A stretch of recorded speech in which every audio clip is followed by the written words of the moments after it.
Planning Commission public hearing and regular session, August 6, 2019, Cape Charles Civic Center, 500 Caswell Avenue. Roll call. Stanford Sullivan. Diane Bianco. Thanks, Drew here. Les McCoy. Grossman present. Let it be noted that we have a quorum.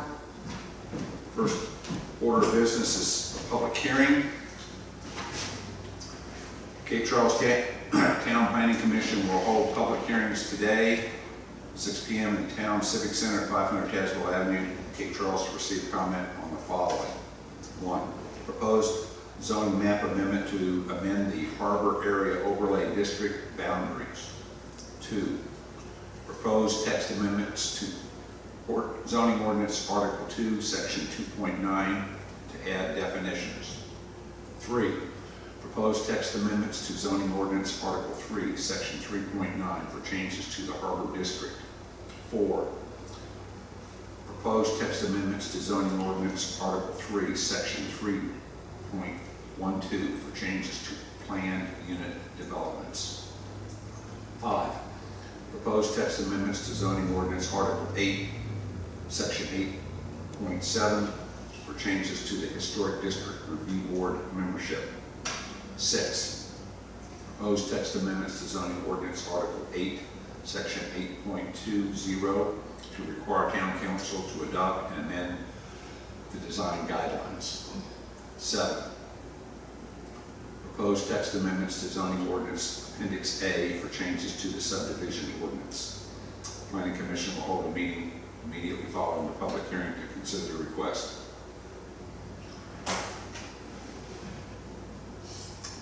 Do we have any comments? I do. I have a letter submitted to Zach from the Canoni Atlantic Company. This is for the Planning Commission hearings to get Tuesday, August 6, 2019. Text amendments proposed. I am writing on behalf of the Canoni Atlantic Board of Directors. Unfortunately, none of the board members will be able to attend the August 6 Planning Commission, as we have a Canoni board meeting at the same time. After a careful review of excellent work done by the Harbor Committee and a review of the staff report authorized by you, I fully endorse the changes being recommended to the Cape Charles Harbor District.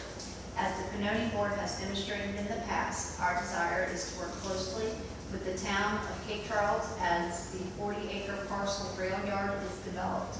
The changes will allow for more effective marketing and use beneficial to the town, Canoni Atlantic, and the 2 counties of the Eastern Shore. Beneficial changes, the main items. Main Street mixed-use area reduction from 300 feet to 120 feet. Required area for a PUD reduced from 50 acres to 5 contiguous areas. Did I get that right? Impervious surfaces in a PUD increased from 60% to 80%. Subdivision ordinance Appendix A. Block length reduced from 1,200 feet to 600 feet. Height up to 55 feet with conditional use permit. Concerned items for further consideration. Section E, conditional uses. 6B, dwelling units shall occupy no more than 50% of the first floor of any building. I have already experienced resistance to this requirement by reputable investors and developers. If the concern is that the Harbor District will only have residential units and no commercial offerings, instead of making this 50% restriction to the entire 40-acre district, why not require it only for certain areas? A street front such as Peach Street, when extended to the harbor, are feasible areas. As this requirement stands, it will diminish the value of the rail property and fail to allow maximum development and tax base for Cape Charles and Northampton County. 6C, the first floor of all building facades adjacent to a public street shall have a commercial appearance and shall not have a residential appearance. Similar to the 50% requirement, this will diminish the value and flexibility necessary to achieve the highest and best use in development. A more narrow use of this requirement is highly recommended. Harbor District Section 39F3B. No building or structure shall be located within 30 feet of Marina Road, Bayshore Road, or parcel 83A10, which is the town property just north of Town Harbor. This is to allow for the community trail to be built in this area. As owners of the Canoni Rail Yard property, this requirement is highly restrictive, and a trail with pedestrian traffic may be unsafe and incompatible with adjacent structures. The location of the trail should be further reviewed. Section 39G, open space. Required open space. Open space shall be provided equivalent to 25% of lot area. As indicated in previous discussions with the Cape Trails Council, the Canoni Board understands the importance of use sheds and an effective pedestrian circulation system. However, effective design and development can occur with a percent lower than 25%, which has already been noted as problematic. We urge review in some built-in. Is there much more though? It's a whole page. Okay. You want me to continue? No, I'm just asking how extensive it is. No, go ahead. Go ahead. We urge review and some built-in flexibility within this requirement. Oh, no. Please accept these comments in constructive, positive way. They are intended and make them a part of the official record. Sincerely, Spencer Murray, Senior Vice President, Administration. I tried to read fast. Okay, thank you.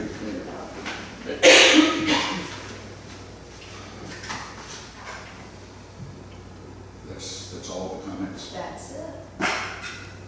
Okay, hearing no further comments, do I have a motion to close the public hearing? Move to close the public hearing. Second?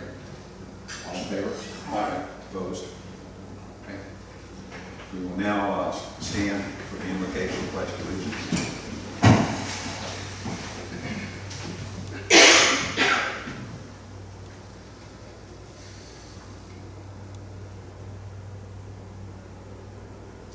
Join me in the pledge. I pledge allegiance to the flag of the United States of America and to the republic for which it stands, one nation under God, indivisible, with liberty and justice for all.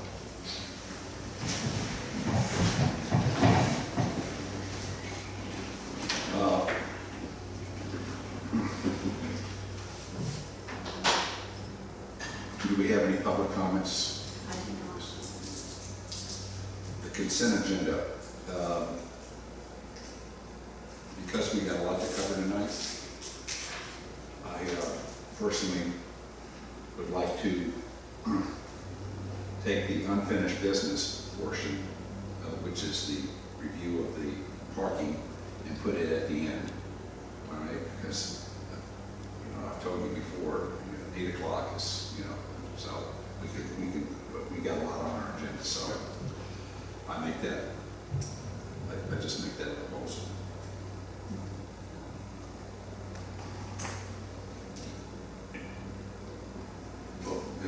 Okay, go ahead. So I'll make the motion that we move item number 6 to, 70.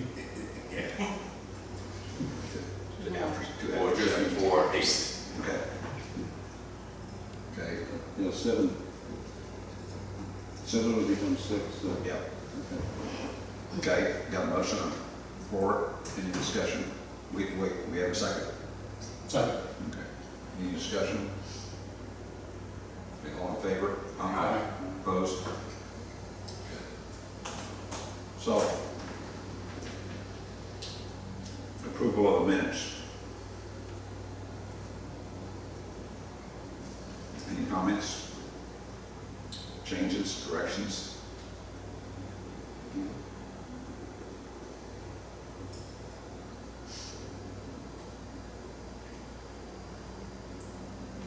Okay, do I have a motion to approve the minutes? So moved. Second. All in favor? Aye. Opposed? Abstain. Because he wasn't here. Right. Reports. Does the town planner have any additional comments other than what's in the report? I do not.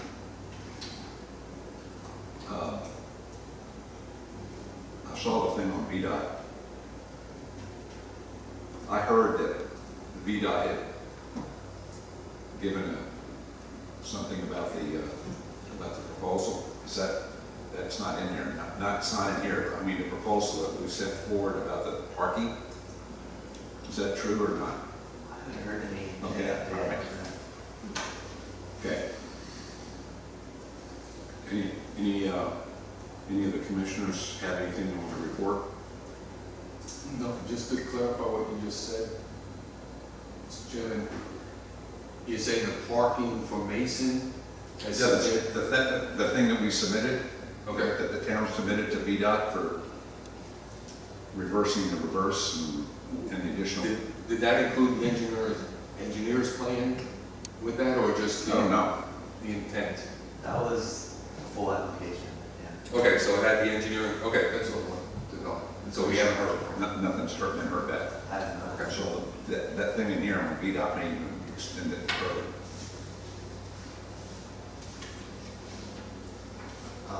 Well, they talked about safety improvement program applications, but Yeah, so that one is specifically regarding the trail. trail, okay, Yeah. all right, okay.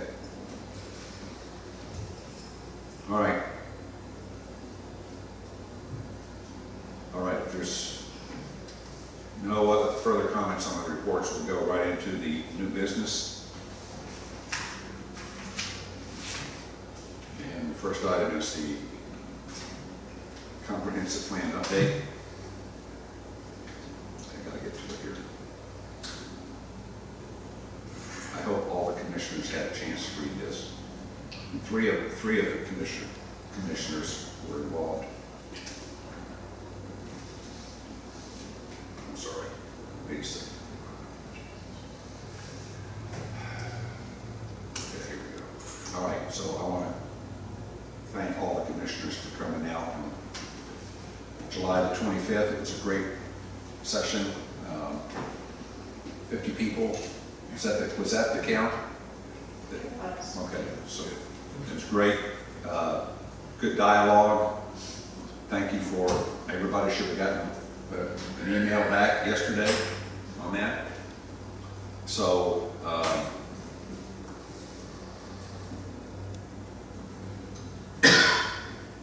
the next step is for us kind of determine the way forward. So, we need to have some dialogue here. So we had the kickoff meeting. The next thing is the community survey. The survey that Lexington has is a pretty good baseline, but we also have all the results, which thank you, Tracy, for putting that together. And if you'll look at the tasks that we have, and he kind of has them in here. Kickoff workshop, July. We have community survey. We have in the first phase, we have August, September, October, November, December, January, February, 7 months. It just so happens that we have really, I was just looking at this, kind of 7 things. We have a community survey, stakeholder meetings, then we have to review the existing plans, issues, and regulations, craft a vision statement for Cape Charles, develop comprehensive plan, scope and outline, and develop goals for scope topic areas. So the next item is the survey. Based on the input from the survey, we have the stakeholder meetings, but we can also do stuff that we can review existing plans, issues, and regulations concurrently. So, Sandra, you said a while back that you kind of wouldn't mind working on the survey. The survey. We need somebody from the town, and we need somebody else to honcho this survey. It would be great to get the survey out so we can have it,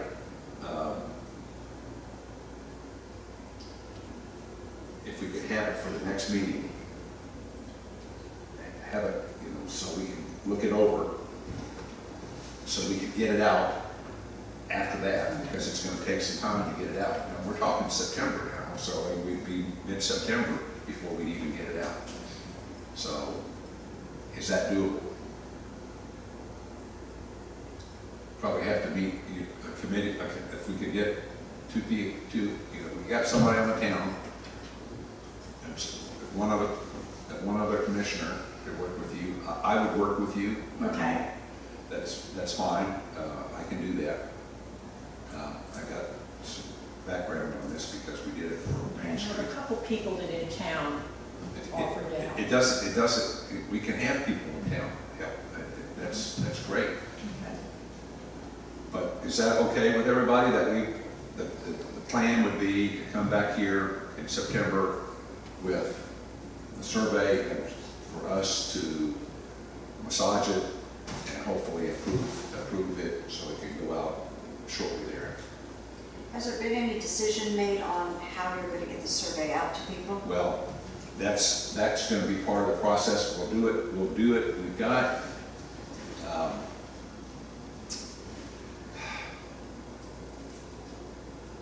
I'm not sure if the town, I know the town has everybody's address, okay, that lives here, or everybody that gets an electric or a water bill. But that doesn't mean they live here. But they own the property, okay?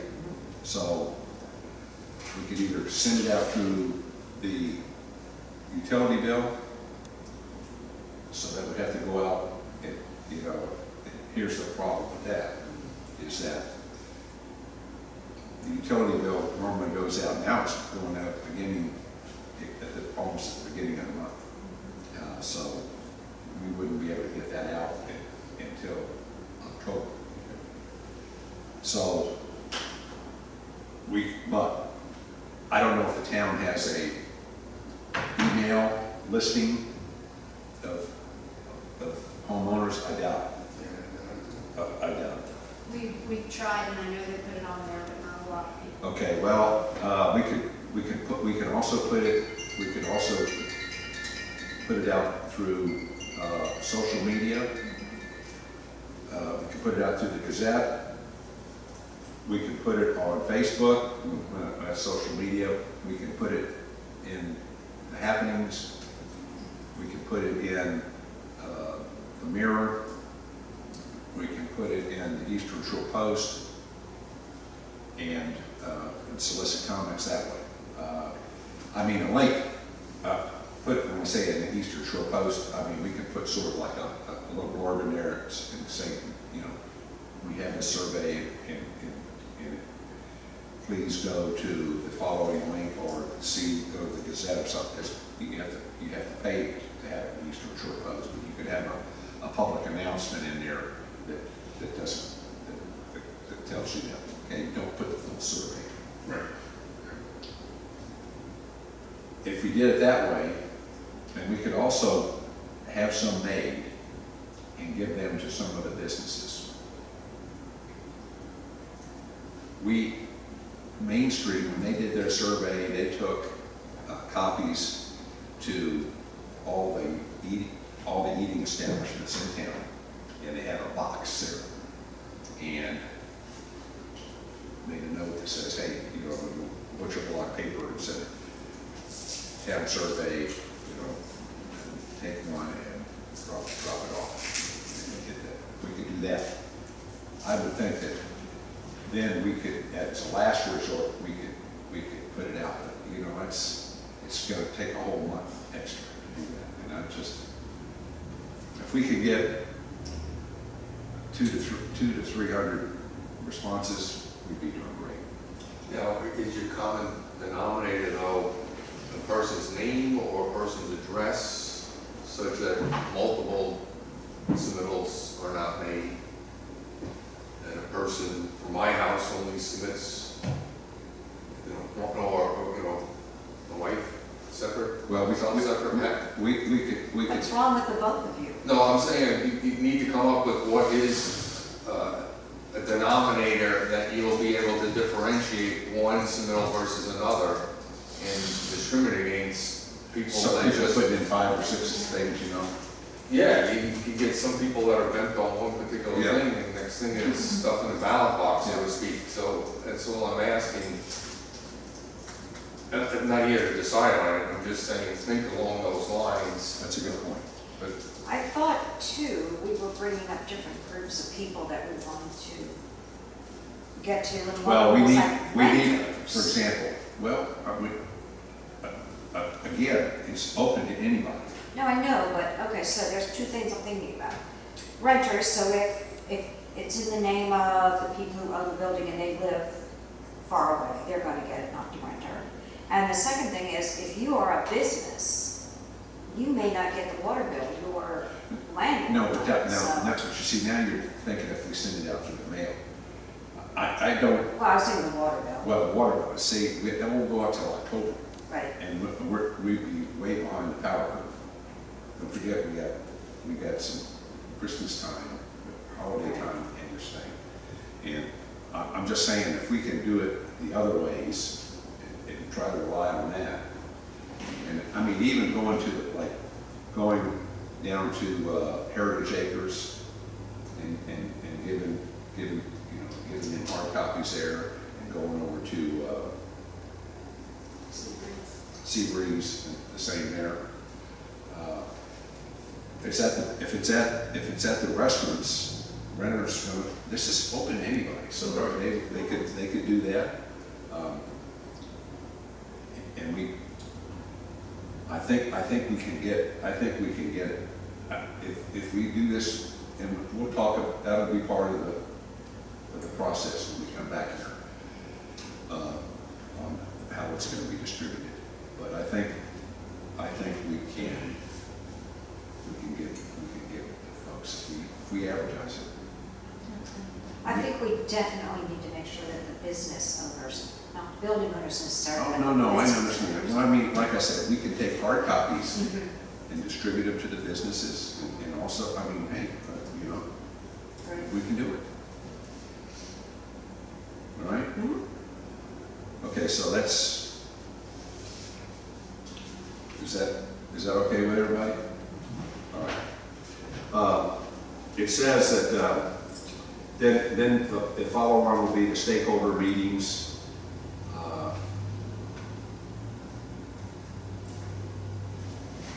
Everybody, review existing plans, issues. We're gonna have to still come up with the plans that we need to review besides the current comp plan. You had a list before, we probably need to get that back out. You put that list out, that extensive list about 3 months ago. Yeah, I can email that to everyone. And when I mentioned last time, we might have to be working twice a month, okay? I mean, we may have to start, see how this goes, but we may have to, like in October, we may have to do twice. I'm still a little confused because we have a comprehensive plan committee and we have us. So when you say we might have to, We is don't that? have a comprehensive planning committee. We're the committee.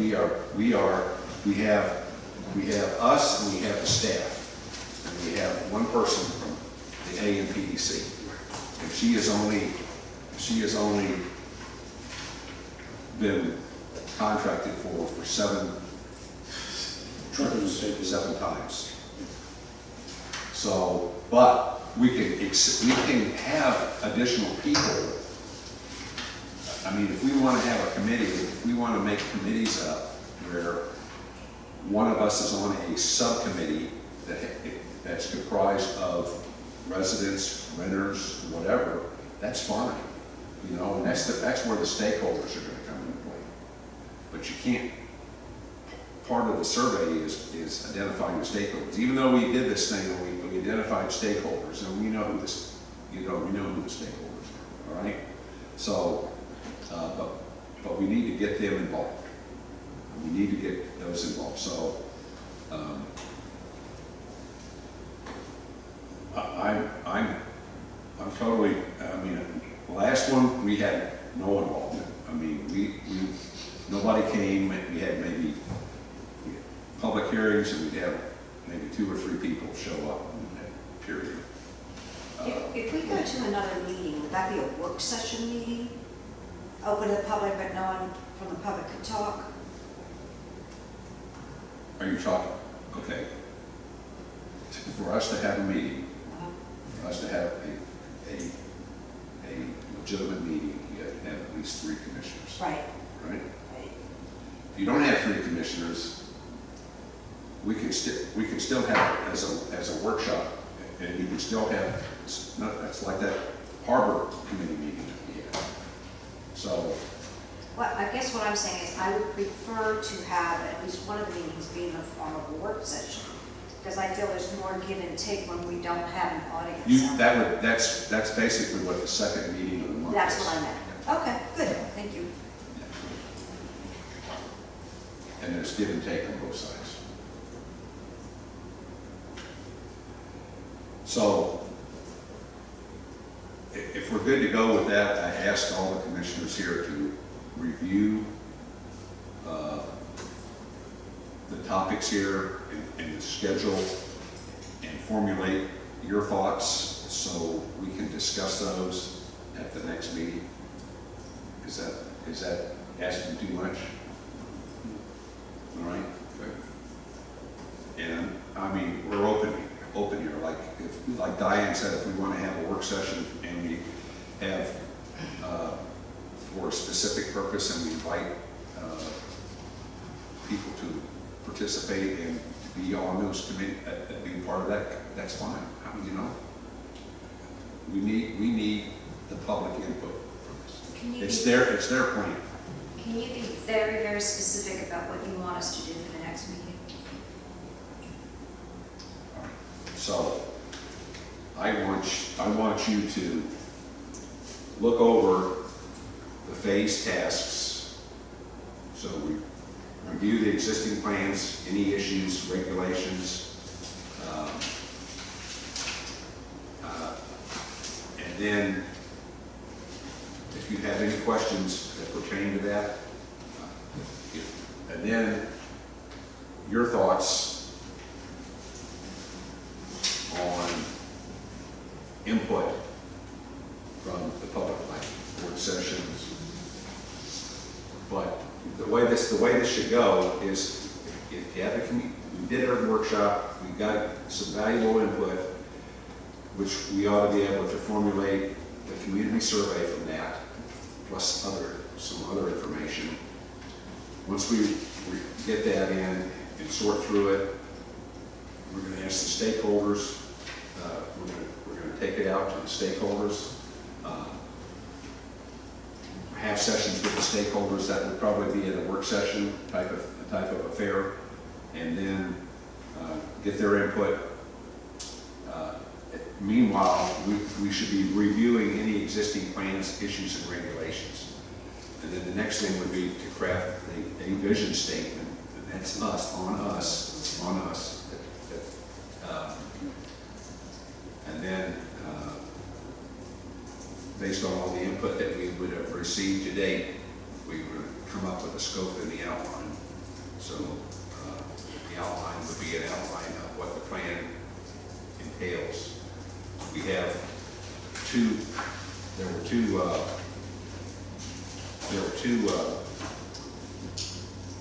Lexington had initially stated that the Mount Jackson outline looked good. And then if you look at the Mount Jackson comp plan, it's a nice comp plan, okay? But Lexington changed their thought process based on the input, and they came up with a different outcome. And so now Mount Jackson had eight sections, and now Lexington has 11. So, that information, I tell you what, I can get that information and send it out to you all, show you, I'll do a comparison on what they have and put some the URLs for that. Now, I don't know if Lexington is on schedule, but they're supposed to have their comp plan finished this fall. So, but they don't even have any preliminary draft up or anything, so. And being as this is my first time doing a comp plan, when you talk about scope, is that what you mean when you're sending us this stuff from Lynchburg or Lexington? The scope is like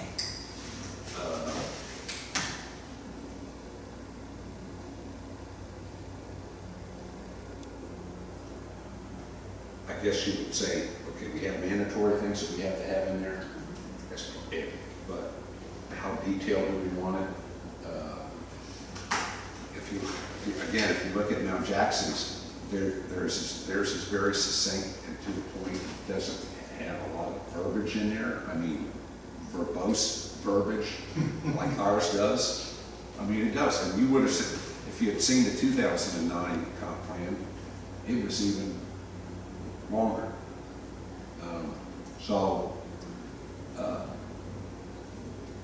So this is something that you want somebody to read, and when you don't have any pictures or photos or graphs or maps to assist, and people take it and just they would throw it on the shelf and it's where it sits. Unless it's one page. Or you have an executive summary and Right, exactly. But Yep. And so that's like the scope. Okay. Thank you. Last fall and winter, I took the existing, you're talking about reviewing the existing comprehensive plan, and it's heavily marked up with places for changes, improvements, and that sort of thing. And all along, I've been assuming that the exercise is to update what we have here, Right. so that there'll still be a section 1 vision statement and executive summary. The vision statement may change, executive summary, but that'll be still section 1. Well, That's my question. okay, your question, and I said I'd send this out to everybody, but they both of them have what they call an intro. Lexington, and then Mount Jackson had community engagement second. There's their second big thing, whereas Lexington has vision and principles. And then Mount Jackson had vision as their third. So yeah, but I think you're I've never heard anything said to the contrary about starting out with a vision statement or something. No, it doesn't say you have to have that. I know, but I mean, this is the default. I know it's our current. Like when umpire reviews a play, if there's an overwhelming evidence to change what's in here, we should go with what's in here. In terms of the outline, in other words, section 1 vision statement, executive summary, you can have a whole new vision statement. No, I know what you're saying. You're saying I know what you're saying about updating that, but I don't know if that reads. I don't know if it flows. Yeah, okay, well, Diana's saying that then you have to say, change this part of the current one to what? And don't be all over the place with saying, oh, it's a brand new, plan. Right. That's all. To anchor all this that we're doing. Otherwise, we won't be able to do it. Is this a brand new plan? No. This is just an update? Update. That's our That's role. all. That's all. But again, Lexington's was an update too. Okay. Well, but because Lexington did it, isn't going to be an answer to us. No, I understand that, Okay. but the way they went about it. No question, we're going to have total community involvement. Yeah, but you see, it's not this thing like we did the last time where we take the old comp plan. I mean, it's just we go through it and we mark off, well, this has been updated, so that's, that, and you know, so, yeah, we did that, but if you look at that now, it's missing a lot of stuff. Yeah, I've got a lot of comments in here about what's. I'm not talking about just the updates, and that's great that you have the updates, but I'm talking about, you know, He picture. wants to Pictures. he wants to include the character of the See, plan. now, That's really what he's talking about. the real estate people and the merchants need a document that they can use. I'm not saying, I'm not against it, I'm just trying to understand the scope of what we're talking about. That's all well and good, but, okay. But you see, basically, you've got a document there that is almost all verbiage. Yes, and this is because people like Zach need this document when they're going through applications to make sure that we're tracking with. I'm not saying we're not gonna have Yeah, verbiage, but it does, first of all, it doesn't have the maps that we're supposed to have in there. It doesn't. It does not have the maps. Doesn't have backup data to support some of the statements. Yeah. No, but you know, the backup data is available, and, you know, we had the backup data when we started this last time, and that backup data is great, but the backup data is now old. Right. All I'm saying is fine, capture it in part 2 of this document, similar to what Northampton County is doing. I mean, footnoted, right? No, Or did it tell everyone what's the you've date? got the section 1 is the verbiage, similar to what we got, perhaps a little bit more. But section 2 is anything you've collected as far as substantial data can go and be captured in section 2. We have very little data right now to show for it in the plan itself. Now, you may have accumulated, but I've never seen it. Wastewater facilities, where's our projections? Yeah, I mean, All that see, you know, it talks about, you know, it doesn't tell, you know, if a person comes here to this town, it doesn't give them a sense of detail that's concise, okay? It's just like, you know, does the wastewater tell you that it's, you know, it's 150,000 gallon, 150,000 gallons per day, but it can be expanded, you know, because. I'm thinking it even further. The build out of houses Right. at this particular point will force you Yeah. to expand even further. Well, what is that point, and where are we, and what is the projections to get there? And you know, I mean, that was one of the big topics here on our workshop was water. And no, but matter of fact, it was water quality, not the wastewater per se, but wastewater was there, but you know, water quality. So Yeah, you know, yeah, I mean, that's critical, and the build out of the harbor and the implications, that's critical, all that stuff's critical. it is. Pictures are nice, but I'm just saying, we've got limited resources, we've got to make sure we're on the most important things. That's a planning document, it's a planning document. It's what it is, not marketing. It's something else. No, I understand that. Don't necessarily think that just because we're making the document more approachable by the intended audience, and it's automatically a marketing document. It'd be great if we could have Mark within, you know, the months and things that we're talking about here. That's why I'm just trying to scope this thing so that we don't get in over our heads. No, I And see, if but Main Street can provide some help and all, and do that, great. I mean, well, Main Street has some data, you know. So I mean, probably have good pictures. We may have a lot more people inputting than before, and that could be all good as long as we had to do this date and don't go stretch this out too many months past the deadlines. That's all. I think any data that you put in there, specific data, has to be footnoted or noted somewhere where it came from and what year it's from. That's correct. That's correct. And if you look at Northampton counties, again, the section 2 is bigger than section 1, and it has all those statistics in there, a lot more statistics than we ever need. But that's where it resides, and when you want to look at the details, you look at population forecasting.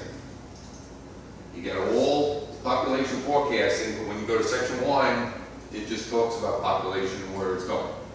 Do they break it down by districts or towns or zip codes? Yep, there's a lot of information in it. Mhm. So it's really,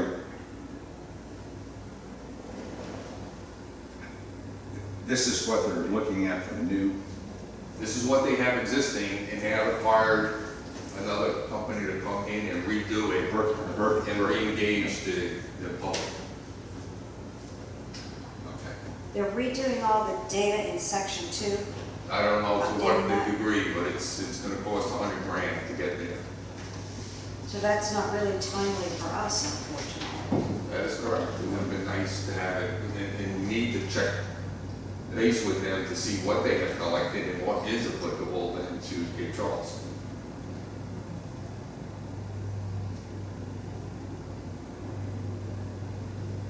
So are you thinking that the 7 of us are not capable of doing it, or?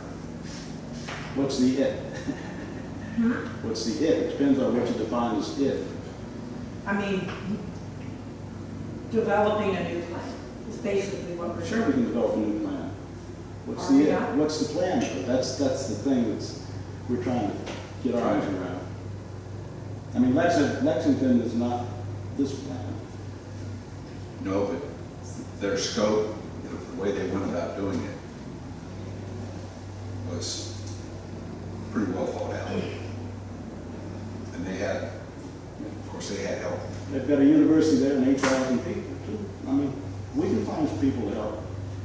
I think we need a lot of people to do it, that's all, if we go Lexington style, which is, you know, that's a slick plan. Well, we had the workshop. The workshop was well attended. Yeah, We had absolutely. 50 people. Yes. All right. Get them all back. Well, we got to keep them engaged, you know? Yeah. So they got the copy of this, and we need to make sure that we put everything on it. We got a web page, and we have to keep that updated, and we have to use social media, and we have to use Delegate chunks to specific groups. And Mike mentioned, though, I was at that workshop, and as I'm looking back, who's there? They're the people who already do everything. Well, I know, I No, know. I mean, it's going to be hard for them to That's volunteer. what the town is. That's Like, right. that is going to be hard for them to volunteer, is what I'm saying, because they're already involved in 50. Well, but they took some time out, and, you know, there was, we had the same thing at Main Street.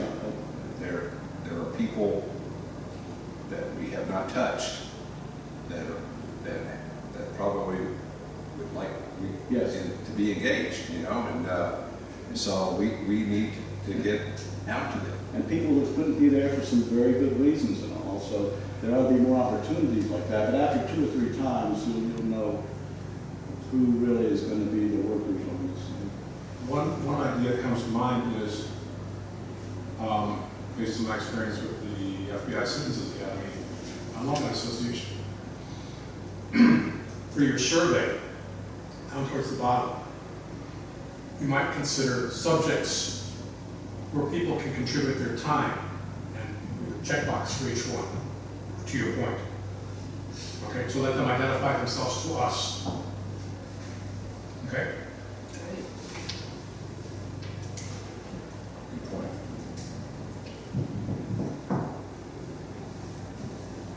All right. What else? I had a question with regards to traffic survey that's ongoing now, or will be shortly by VDOT. Is that something that will be the input for that section for future updating? Well, I think. Or are they just making it traffic survey because they do that? Well, VDOT does that, and VDOT, we have to have a transportation Right? section is Right. required, and it Right. has to go to VDOT for approval. Right. So we need to be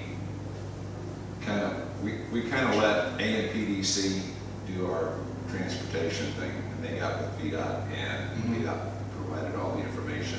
Right. And it was not, it wasn't as robust as we should have. All right, but I just saw that VDOT on a particular day is going to do a traffic service.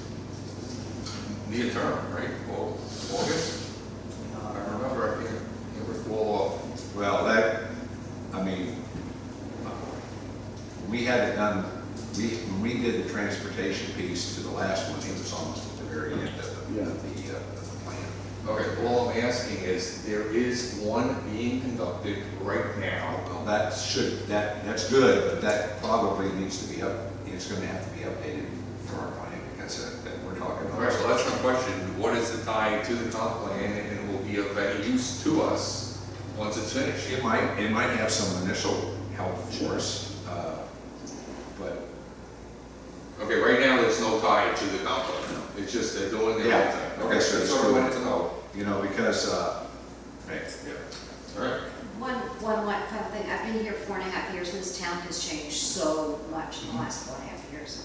So any data that's from 4.5 years ago is really outdated right now, so we have to be a little bit careful what we use for data. Which means we probably cannot be detailed, but instead more visionary. Mine's 5 years out. And beyond. Yes, for sure.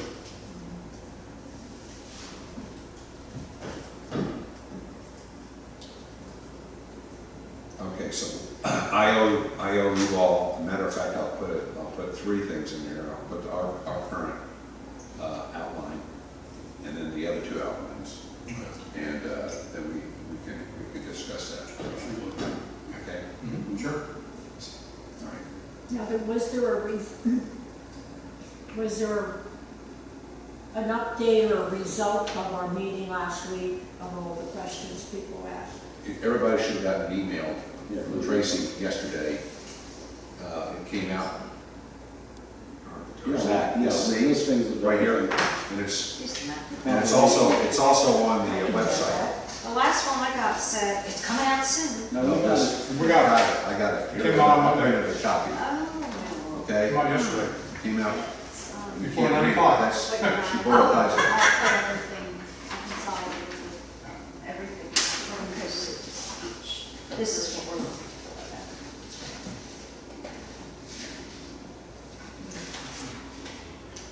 So we'll have to get a copy of that tomorrow. Okay, I'll just run in the office and And this should be on, forward. this is, I copied this off the website. Oh, no, it's the email, it was the email, it came out by survey, came out in MailChimp. Yeah, it's mailed. MailChimp. Check your spam, okay? Okay. But everybody that signed up got this, right? Yes. That you had, so if you I'm not signed gonna in, read their if you handwriting, signed in I'm here, not gonna right, on the workshop, you should have gotten it. I don't remember signing. Sandra, I can print another one in a heartbeat. Oh, okay, could I have it? Sure, absolutely. Thank you. You're welcome. I would check my So we must have cheaper every month. No, but, you know, You did. what's 5 pages? It's not the end of the world. I'll forward it to you. Yeah. Thank you. All right. But if we kind of just brainstorming here, there's a particular talent that some people have that you can talk to them and they'll be, looks like they're doodling, and then they come up with a PowerPoint slide saying, is this what you were trying to say? And you say, oh my gosh, how did you do that?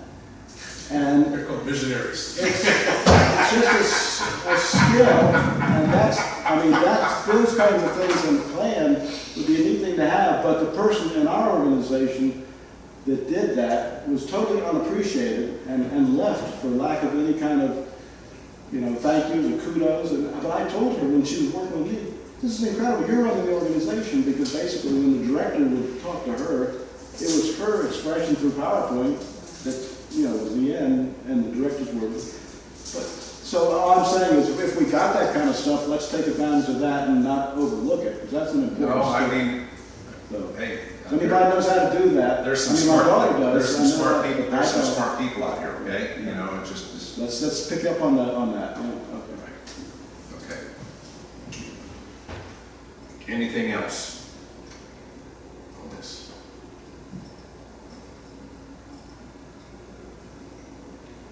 All right. Zach, do you have any comments? So I was at the Northampton, I was in Hampton Roads, in Hampton for the Virginia American Planning Association. It was discussed, the topic was resiliency, but Hampton had just done their comprehensive plan. And I understand what you're saying about it being a document that you actually have to implement things from.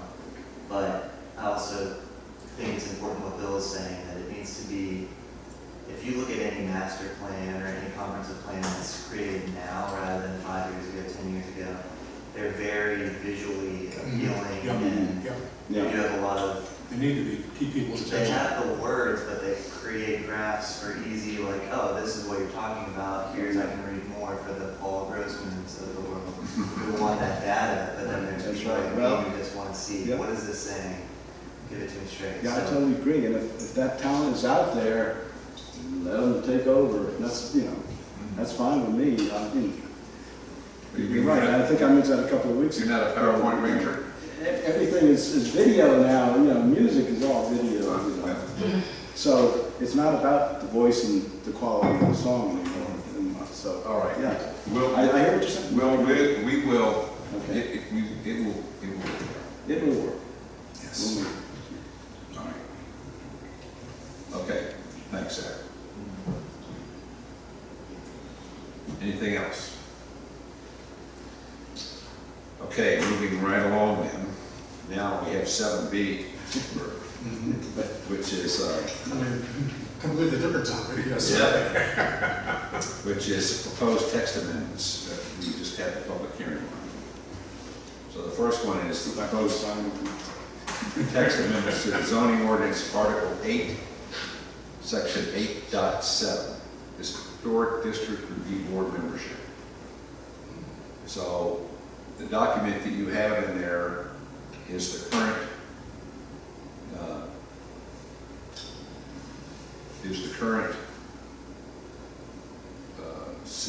Article 8, Section 8.7 in Section 8.20, and the red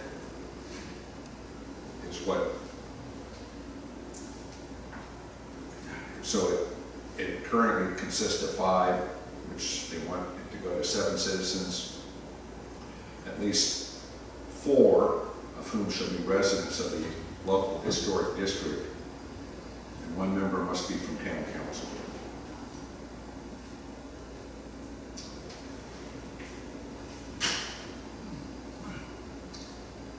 Then on Section 8.20, A is supposed to, it just reads, in order to achieve the purpose of the historic district review board shall be guided in decisions by the design guidelines, period. B is, it shall be the duty of the historic district review board to prepare amendments to the design guidelines. C, town council must adopt and amend the design guidelines after conducting at least 1 public hearing pursuant to Section 15.2204 Code of Virginia. And then there's all the backup information on here about this. This has been to town council numerous times. Thanks to Paul Grossman. He's the one that kind of honchoed this and got it all to town council, so it's been there. They've seen it. They were the ones that directed us to review this and to make our recommendations to town council. So, Mr. Chairman, can I make a clarification there? We brought Section 8.7 to town council and had a discussion, and really that's what prompted changes from months ago. The Section 8.20 had been been discussed in roundabout ways, but nothing very specific did they see or comment on. So I just want to be really Okay. All right. clear on these two sections. So I propose that we make a motion, each one specifically, and I'll start with the first one. I move that the planning commission not accept the changes being made to section 8.7 as presented in this outline. I'll second. All right, so let me discuss. When we, as a council, talked about this a ways, boy, it's 6 months and maybe more ago. There were a couple meetings relative to Historic Review Board that only had 3 members attend. Okay? And we said, okay, so how can we tackle that in a better fashion, expand it? And then 4 would be there, and perhaps 4, and it had to do with more consistency of the outcome from those meetings. So the discussion got around to expanding it to 7, and then looking at putting 1 person from town council on it, similar to what we have for Harbor, Planning Commission, you know, and some of these others. The reason why I made a motion not to proceed with this is we've done a lot more homework relative to historic review boards, and I have come with a drafted ordinance from Oklahoma that said put town council, but I've looked at a good 10 different cities and towns, and nowhere did I have town council sit on the historic review board. They were separate entities, and the way we set it up, where they make their judgments and decisions, and if a person feels otherwise, they can appeal it in a separate group then deals with the appeals. And I'm all for keeping it that way. Keep it at 5 and keep the 2 groups in a separate fashion. So that's why I made the motion that I did. And as your representative to the HRBD or whatever, I have to agree with you. The Harbor. Yeah. It's not the harbor, it's the historic district review board. Yeah. I agree with you. I don't see the need to expand it. We have 5 incredibly good people on that board. All right, again, realize why we're expanding it, because we had 3. I understand. And we had No. a different 3 at different meetings, coming up with different opinions on similar subjects. So that's where the frustration got to, where we need 4 or 5 to 10, and we have a good board. I'll agree, we have a good board, and I'm hoping that's what will result. And speaking to that, I understand the frustration, and I understand where we came from on this decision, but things have really changed. And the council is starting to understand that, as are we, and we actually had a very good work session together. So I feel that we should deny this, that it's not needed. So as part of this discussion, so you're keeping it at 5, so what's to prevent the 3 people showing up like they used to? Yeah, I can't prevent it. I mean, that's a quorum, it's 3. It's the same thing as 7. Yeah, but I saw the makeup of the board, and again, it will not prevent it from a future if the change of membership occurs. What I've seen in the past, you perhaps had 4 people attend, and occasionally you had the full 5. And in the rare instances, you had the 3. So I think the participation now from the current members is going to be, in my mind, it's only been more solid, but that doesn't mean that people doesn't change up in time when we get back to this situation. I believe to date, every meeting we've had has been attended by every member. That's correct. Except That's correct. one of our work sessions, maybe. One person wasn't there. I have a question. Why the reluctance to have a town council member on the board? Because the other 10 didn't have one, I think is part of it. Yeah, that's my background. I looked at all these other councils and did not find any that had that. And I was looking for that. They had one, and here's where I could see us going. They had one particular town that designated a liaison from the review board to town council. I think in our particular case, what I'd be recommending to our town council, if we stick with the 5 here, is that we have a liaison from town council with the board. Not that they sit officially, it's just that here's the person designated, should there be any communication that you want to occur, not that it has to be different from the official way to do things, but that could perhaps help with anything there.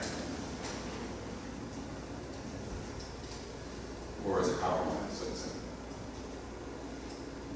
Are there other existing boards besides the commissions that don't have a town council member on them today?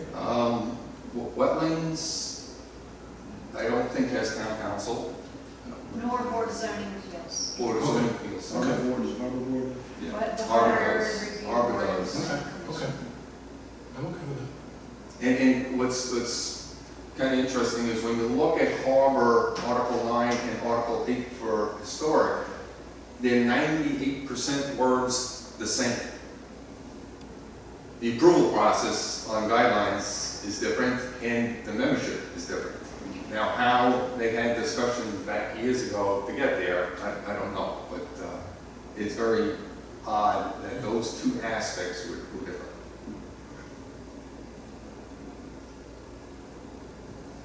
Okay, so any further discussion? Okay, so we have a motion and a second to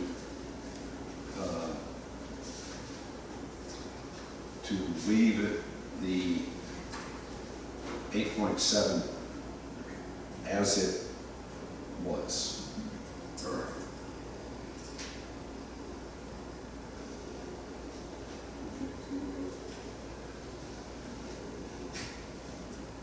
All right, Okay, that's more positive so, than what was just said earlier. okay, so all in favor? Aye. Opposed?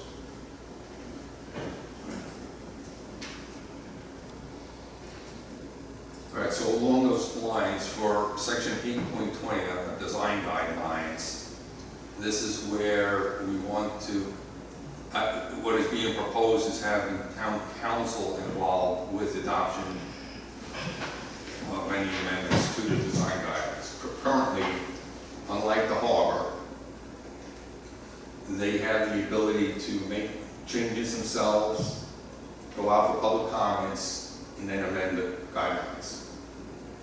The harbor goes through even the planning commission, public comments, town council, public comments, and approval.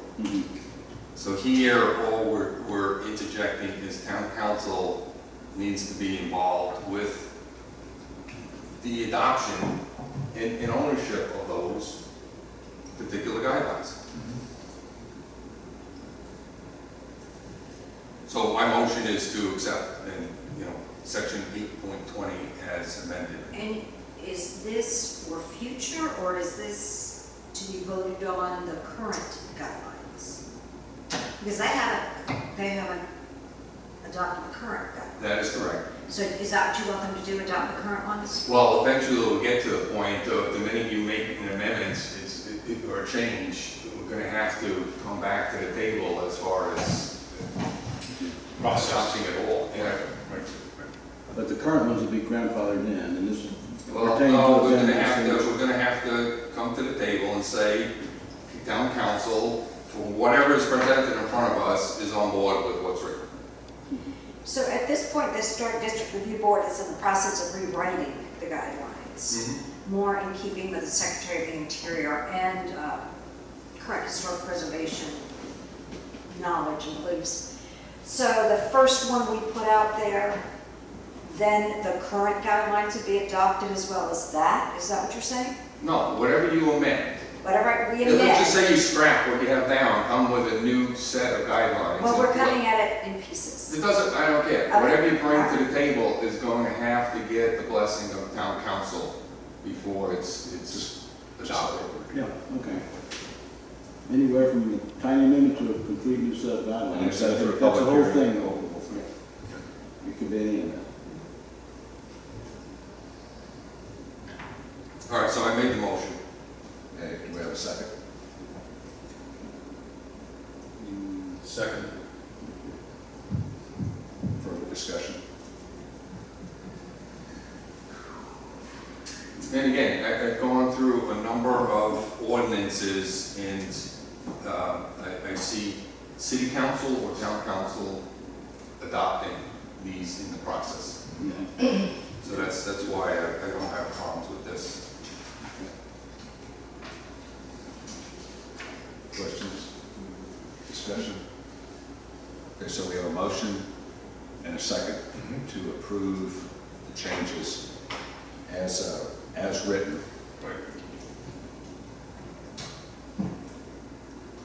All in favor? Aye. Opposed?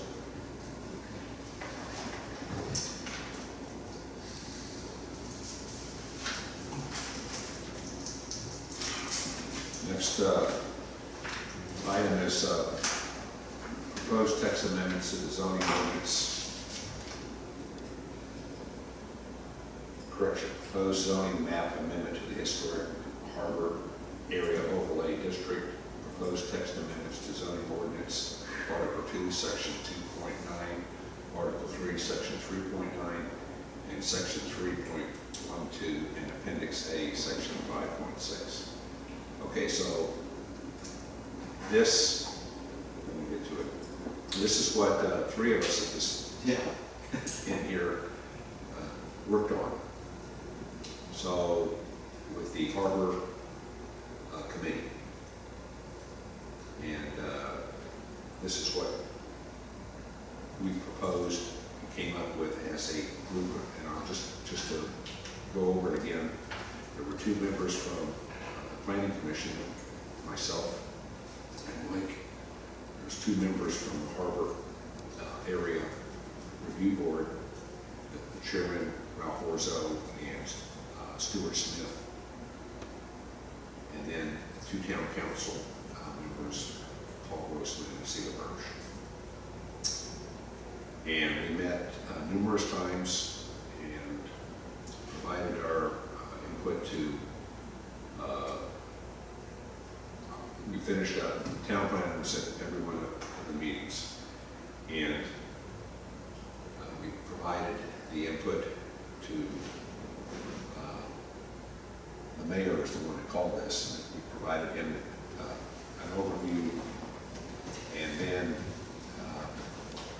a information packet was provided to town council that had that letter to the mayor and all the changes which you have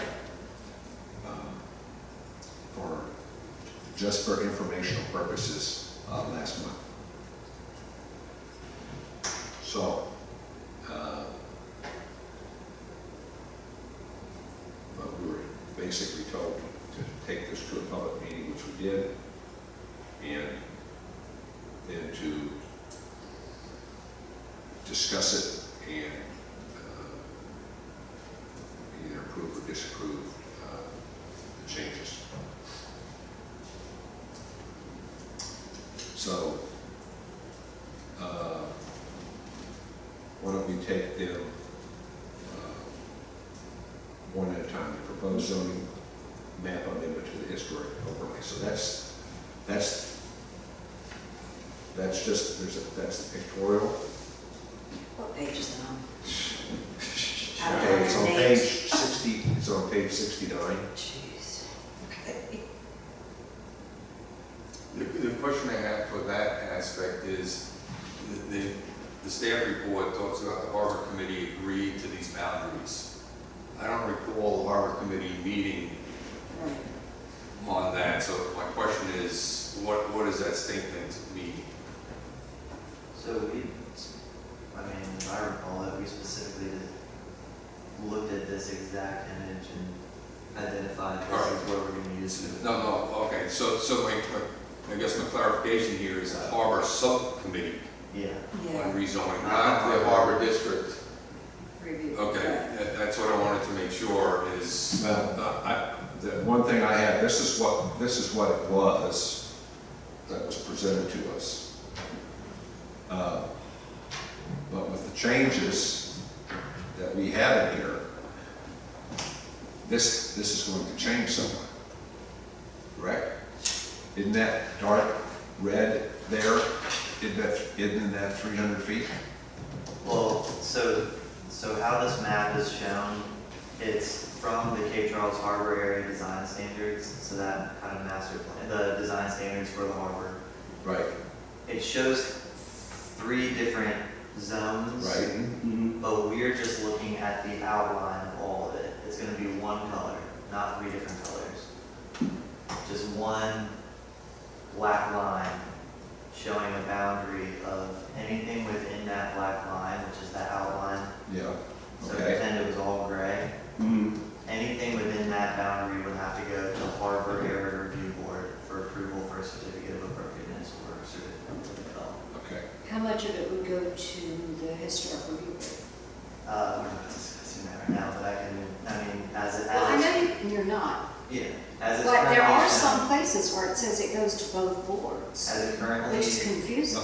is shown in the guidelines for the Historic District Review Board, that it looks to be about where that red mark is. So anything within that red area extended to the beach would go to historic as well. As well, both, So but that- both. Yeah. So the Tabby property would be this. That would also be included. And where is the map? I mean, you're asking us to make a change, I think?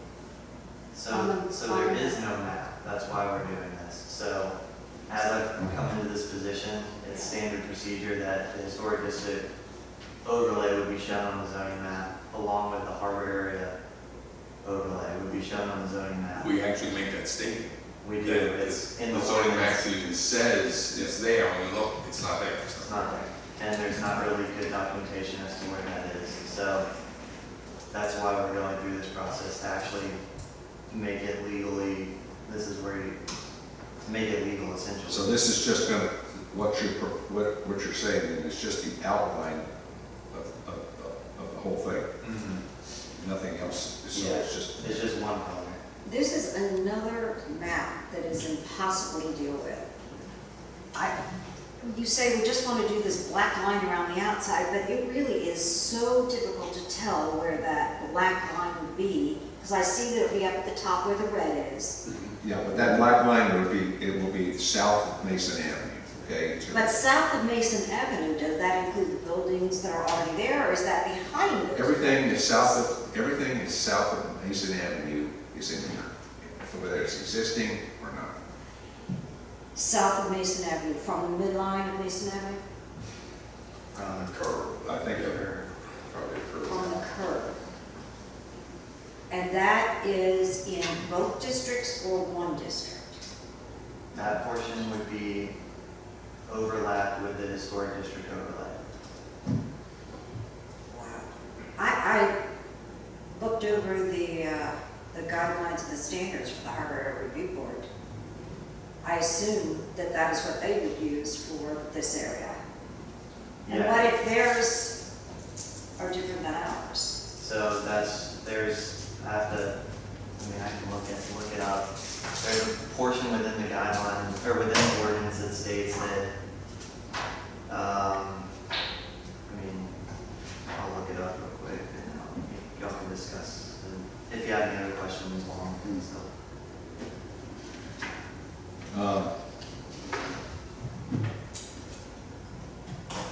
Well, And would we approve this without a map, a new map? Would we want to approve the new map with Well, everything we're going else? to eventually approve it here, and it's gonna be brought into the zoning map. yeah, it still has to go to town council. Right, but what are we sending to town council? This map? Well, this map, but it would be defined the same thing, it's just a boundary is going to be shown. The boundaries, so the outer edge of the whole thing. I can list exactly where it's going to be located. I figured that looking at this, just my opinion, it was clear that it follows the south of Mason Avenue down through the road that the hump is to that corner down, I think. Diane, does it make it any easier if you imagine it's all one color? No, it's Okay. not that I It's don't all understand defined it. by What road. I don't want to do is, I don't want to send something from us to the town council that isn't showing them exactly what we're talking about. So for us to say, well, I know it's a rose-colored and purple and red, but just pretend it's all gray. No, let's send them one that's all gray. That's what we're talking about. This was But you see, I can easily do that. piece of land. You like, I can easily make that. fine, then that is what you need to do. And have you found that in the, what you? So what I'm looking at is activities requiring, this is section 9.18 B, or A1B. So it says activities requiring a harbor development certificate as described in section 3.9 are exempt from requiring a certificate of appropriateness. I'd have to look more at it. I remember looking at this very extensively, but I wasn't prepared for that question, so I'll look at it more. I'm going to say that we're probably not prepared to vote on this today. And I think we should put it off. So just for clarity, in my perspective of looking at the ordinance as it currently reads, nothing goes to the Harbor Area Review Board for approval because there is no boundary as shown on the zoning map.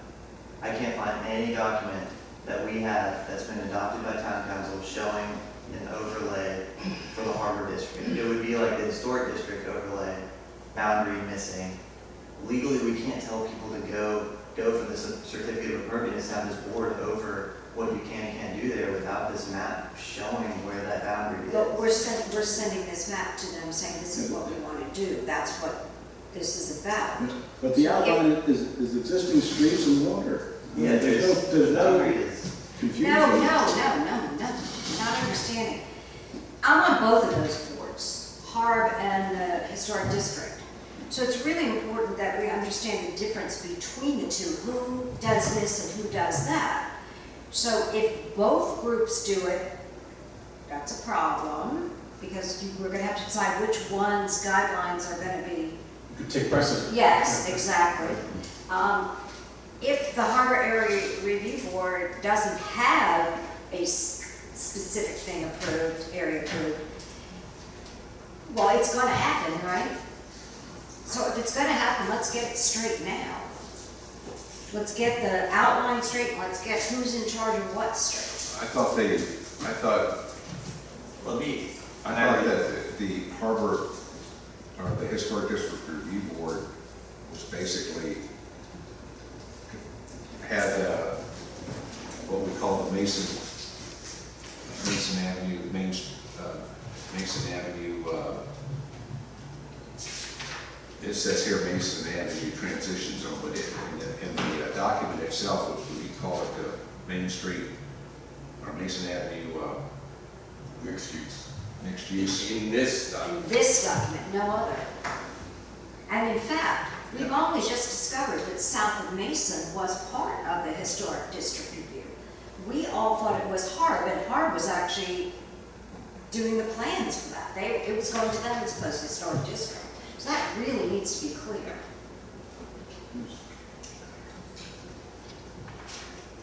The 300 feet. Well, the 300 feet was, in the changes in here, it was reduced to 150. Okay.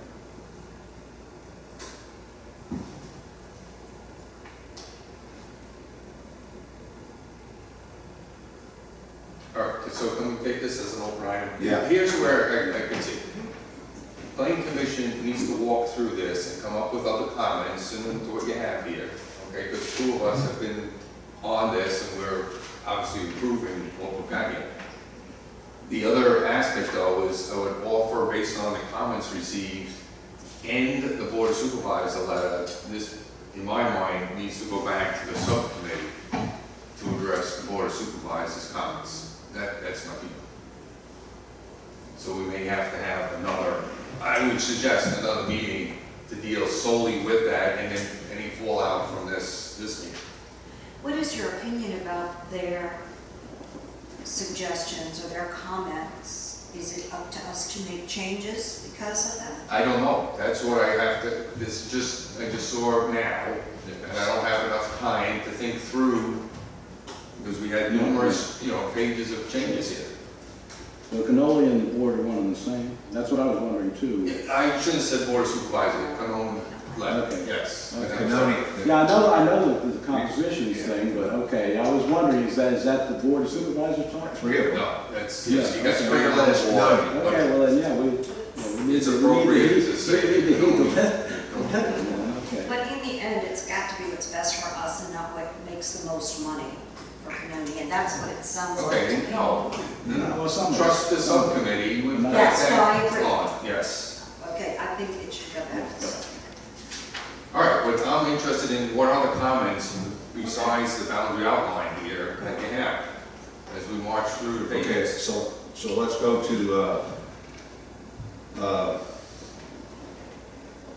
the proposed text amendments to Article 2, Section 2.9. page. What page now?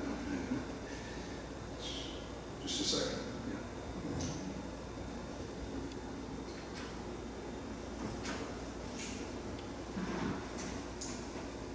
Go,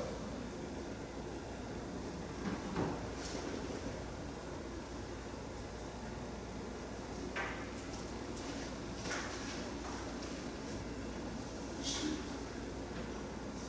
Well, you've got the marked up pages. You may I want to know, just that's what I'm trying to do, but Page 70 starts with section 3.9, and you may want to take page for page to see if people have questions. Yeah, let's do it. I like page. Or there's definitions. Or definitions, we have to have first. All right. Definitions is before the map that's shown.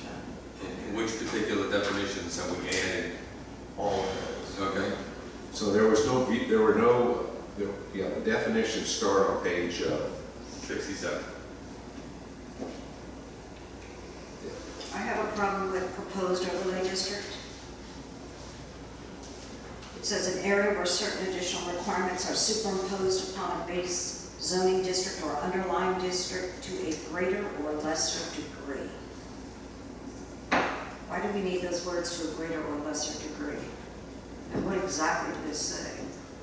So it could be allowing more in that district than the underlying zoning district doesn't, i.e. height could be a little bit more if it's in the harbor area overlay, as opposed to maybe the R1 district within the harbor area overlay. So that would be lesser or greater, because it would be the opposite. That makes sense. So if the R1 zoning district allows 40, if somewhere within the harbor overlay was rezoned to R1, that R1 zoning district requires a maximum height of 40 feet. However, the harbor area could allow for more. So it would be, or opposite, so it would be lesser or greater extent. So we are saying that the overlay is the one that you are going to pay attention to. So Yeah. it's not, oh, we take them side by side and decide which we like the And best. that's why I'm saying, that's why I want to clarify this, because it's been interpreted that way. Well, I disagree. I don't say that this isn't okay to put in as a definition, but Article 8 and 9 are very clear about the overlay taking precedence on the zoning. Okay, so you say what you want, but right now it is clear. Yeah. There's a whole section just dealing with that.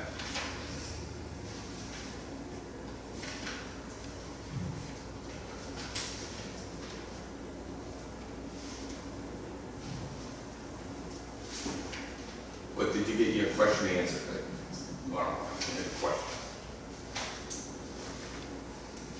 I just think it's a very confusing definition. I understand, and I know it's elsewhere, so where it's elsewhere, can we take that wording and put it there?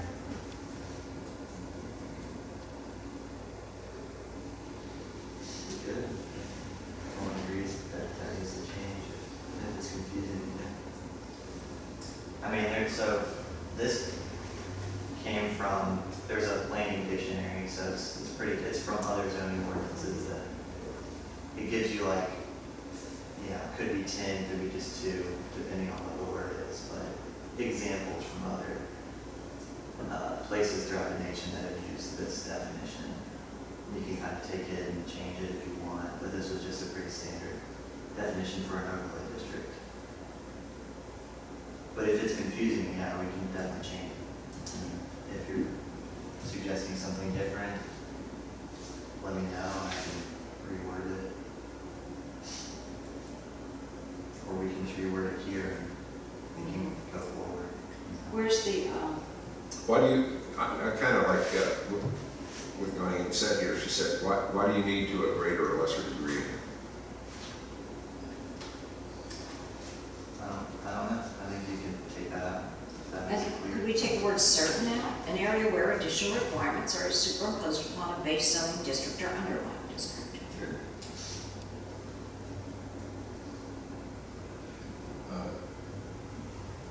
If we're going to meet again here with this Harper thing, we need to have all the changes that we're talking about here included.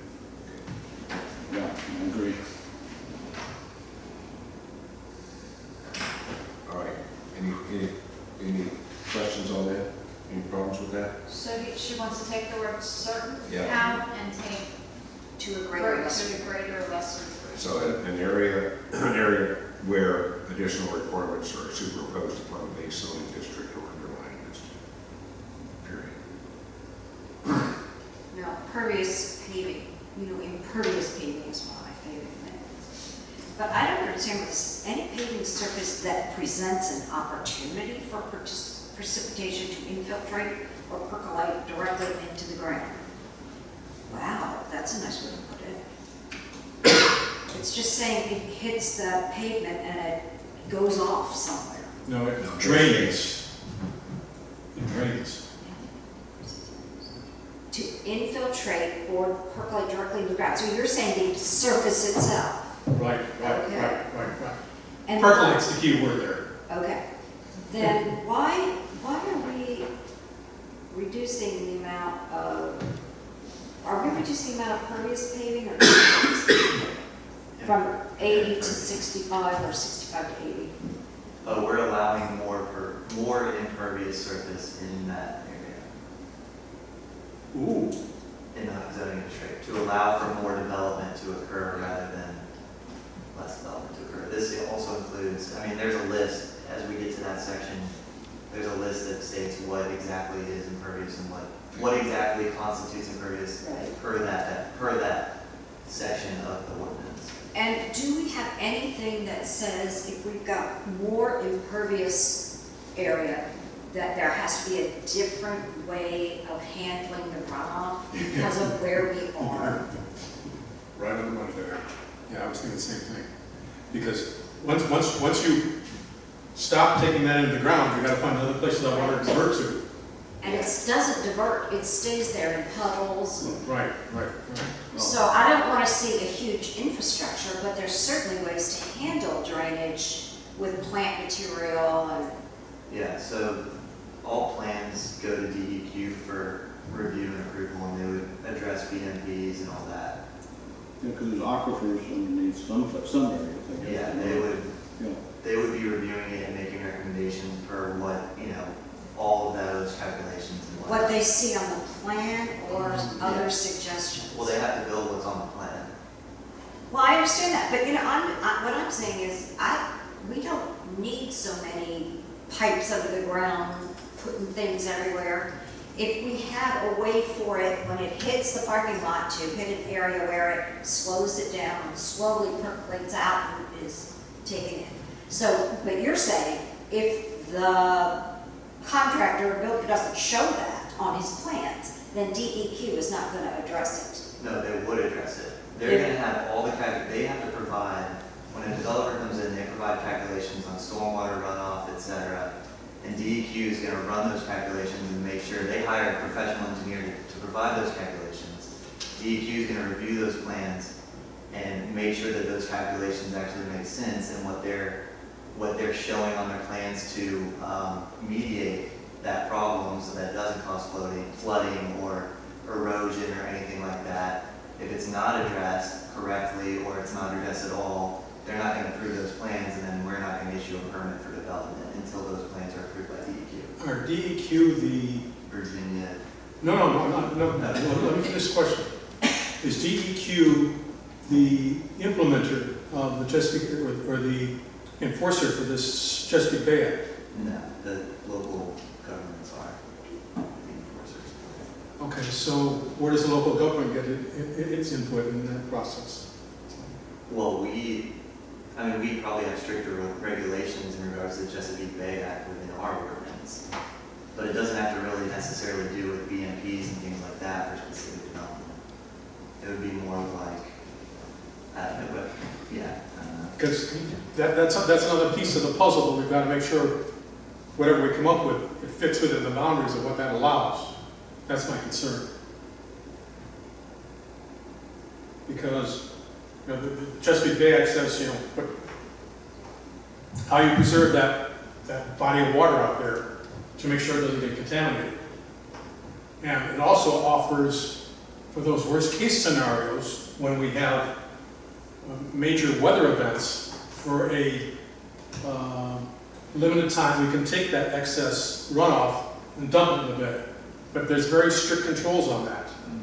So we just need to make sure we've got that, all those issues addressed at the same time. That's all I'm saying. Yeah, I'm fairly positive that DEQ does address that. Okay, that was my question. Okay, good, Because they're good, going to good. see what drains into what. Yeah, if it's exactly. just Right. right there, Yeah, and then yep, look yep, at yep. that, yeah. Okay, all right, good, good.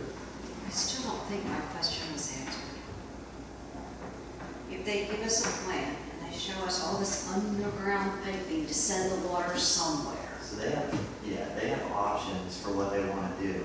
If it costs less to do a different option, then they would probably go with that option, you know, or if they're required to do so something like a swale or something like that, like some other sort of like environmental friendly, like a living shoreline or something like that. If they're not required to do that by DEQ and it costs $100,000 more, then they're not going to do it. They're going to put a pipe under the ground and mediate it that way. But I understand what you're saying, but I don't think that we really, because we don't review those kind of plans internally. We're not. You don't have the resources for it. Yeah, I mean, I'm going to classes, but I'll tell you, like, it is tough stuff. Yeah. It's engineering, really. Yeah.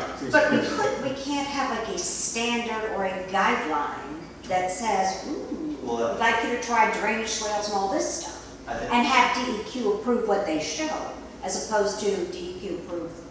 well, we can do something like within the comprehensive plan, using the green infrastructure plan, and, you know, kind of implementing some sort of, those kind of like green, what do you call them? I'm running out of words, but I say just look at the green infrastructure plan that's also on our website that I think it was Virginia Tech or VCU or someone did it. It has a lot of like suggestions for, hey, this is the type of, these are good BMPs for this kind of mitigation rather than, you know, maybe a pipe in the ground or something. It'd be more environmentally friendly, I guess you'd say, and provide. Go ahead, finish your statement. And provide like actual living areas for wildlife and things like that rather than just rocks and pipes. There is a series, I'm trying to remember, I think it was on History Channel or some other, talk about sinking cities. But it's really what it's about is, what you're talking about, is trying to come up with more, we'll call it ecologically appropriate solutions for runoff. And because London is mostly on water, they don't have full control over what comes into that water basin. It's the surrounding communities that do. And what they worked with was, or set aside as models, they've got one community that has implemented almost an entirely ecological solution, so they don't stress the London infrastructure any more than, they put less of a drain on the London infrastructure than they used to in terms of runoff. So, but you're using local resources, and that's really what's important, because that's what you're going to be manage to make sure that you're appropriate. But you know, other folks are dealing with the same thing for different reasons. But I'm gonna say this, dealing with developers, they're gonna do what they know, Yeah, and they know piping, right? yes, right. So they're not gonna say, oh yeah, I think I'll go and try to figure out how a metal works. They're not gonna do that. Right. So unless it's something that we say, this is what you must do first. If that then doesn't get approved by DEQ, then we'll go another route. And you can say, oh, that's causing all this expense, but I mean, Norfolk's underwater now, all the time. Sometimes when the sky is blue and the sun is out, they get flooding. And so we don't want that to happen to us. We're surrounded by water. It can happen to us really easily. I think we need to get ahead of it. And look, we already have flooding in the town. That's one of the #1 things people don't like. I think that is more of a conversation that we have, like, for a grant, an overarching thing to the town, instead of just specifically. I know it's important to Harbor District, but, Yeah. I mean, I don't, Yeah. Harbor District's on the water. yeah, I would just say, like, unless you can, you know, I mean, we're proposing what we're proposing right now, and if you can find, like, areas where maybe that needs to be, I don't know, I'm trying to think of how we can continue going through what we're doing tonight. You know, 'cause we're not gonna answer that question tonight, or. That to me is more comp plan related, resiliency, and from there, decide how it comes into ordinance space. We're talking definitions and rezoning in Harbor, and I'd like to get back to just that. So, any other questions on the definitions? And if you go down to page 68, 70. Page 70. Yeah. Okay, two pages ahead.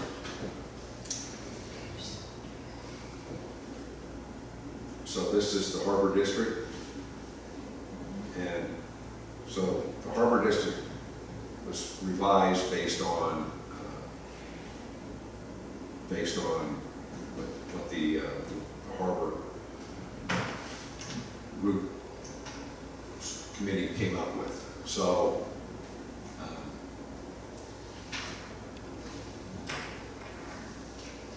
some of this stuff here that's like in B, the mixed use, you can see that it used to have 300 in there, and now it's 120 feet. And that was called the Main Street Mixed Use Area. So that was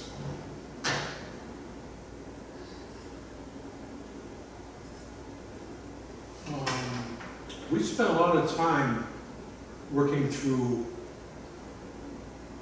well, rather than that, why is floor area ratio redlined out?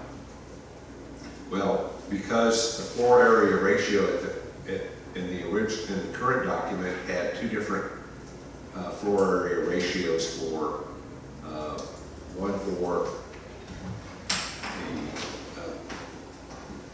the Mason Avenue mixed use area, and then one for the rest of the harbor. All right. So we said, let's just keep it. Just put it the floor area ratio for the whole harbor the same, and that's what we did. Okay. On 1AII, the primary entrance for the residential portion of the building shall be clearly visible from Mason Avenue and shall face Mason Avenue. On Patrick Hand's second building, that would not meet this requirement.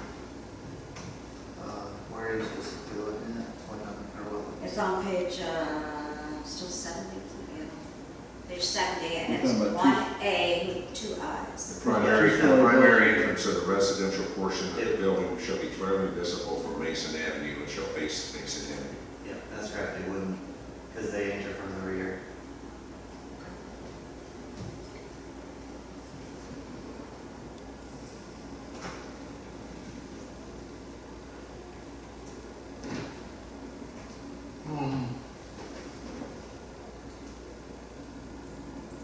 Doesn't that put an additional burden on parking on Mason Avenue? I mean, I didn't hear what you said, Dennis. Okay. Where you have a primary entrance for residential portion of the building on Mason Avenue. They're saying here that the entrance must be on Mason Avenue itself. Can't be on the side, can't be in the back, can't be on the other side. All I'm suggesting is that puts an extra burden on the parking for Mason Avenue, because people don't want to park close to where they go in the building. But that doesn't mean it can't be a secondary entrance. Correct, Okay? correct, yes. Where they would come in the back and go Yeah. to the elevator or stairs or something. Yeah, good point. Because they're likely gonna have specific parking that's designated for themselves, you know, like Mason, like Patrick Mann's building. They have like only residential can park here, so they're gonna have a spot, they're not gonna fight for one on Mason. Okay. But as it is, we're both right. I mean, it has its entryway on the back, which makes it easier for parking, but Right. it doesn't meet this requirement, which says it's going to be. What about its grandfather then? But if it, well, yeah, we would do anything about that building, but I would say if we want to do a main entrance on the front, then maybe there needs to be some kind of a back entrance to that main entrance, but there's still a main. Well, you will, because you have parking Yeah. for the residents Yeah. back there also.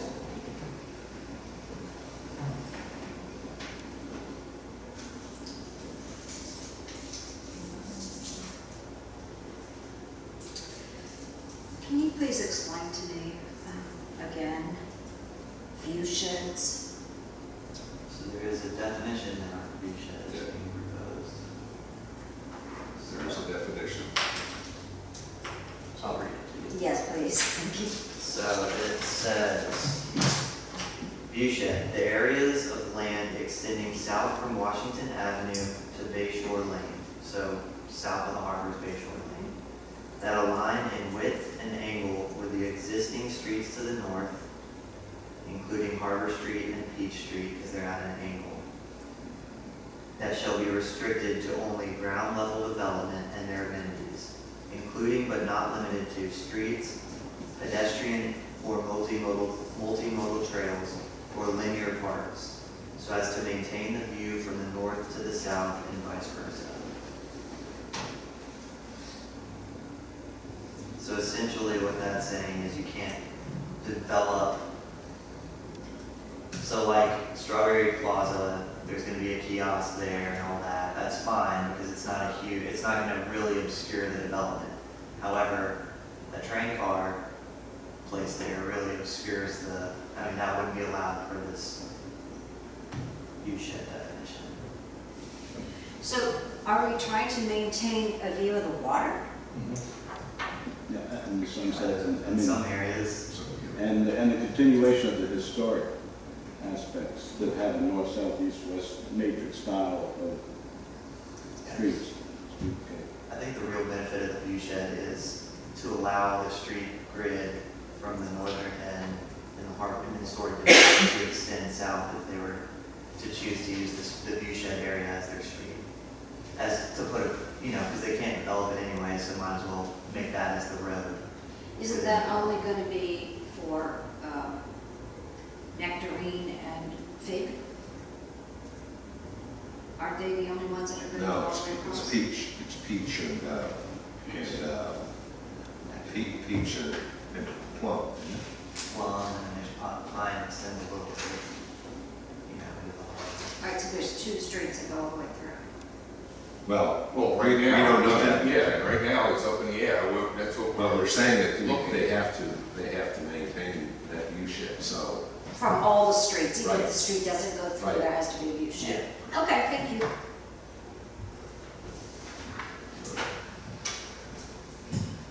All right. Any questions on B?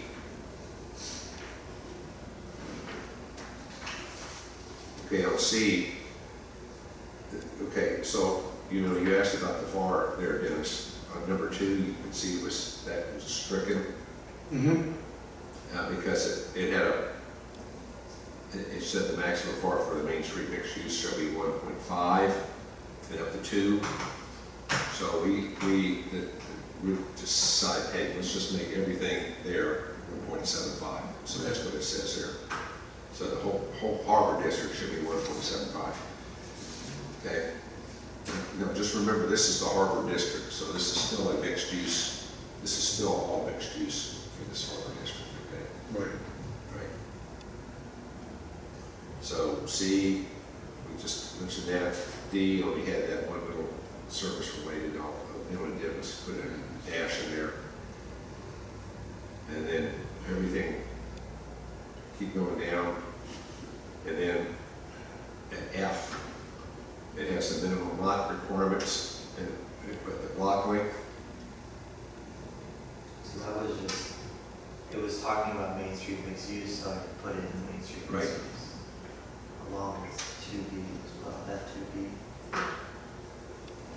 Just to, So some of these, like the B down there, maximum per bit.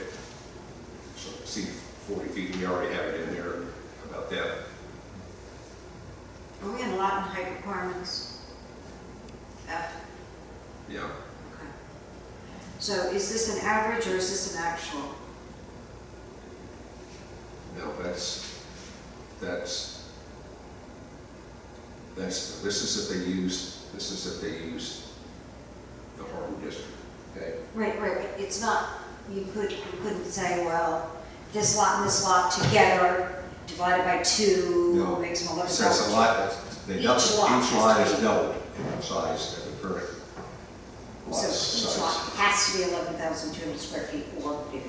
Correct. Okay.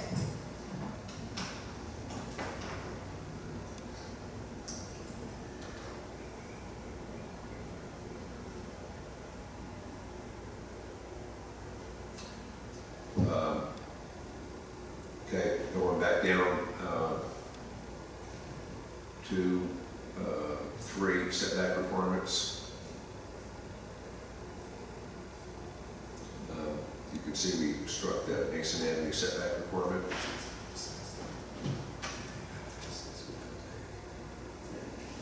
And then we added the 30 feet of Marina Road, Bayshore Road to the parcel. And that was to allow for community trail. And why did you strike Mason? that's addressed in the Mason, because it's south of Mason Avenue, or setback on Mason Avenue, which is the mixed use, Mason Avenue mixed use area. So It's all you're saying it moved up? It did, but it's different, so the setback, well,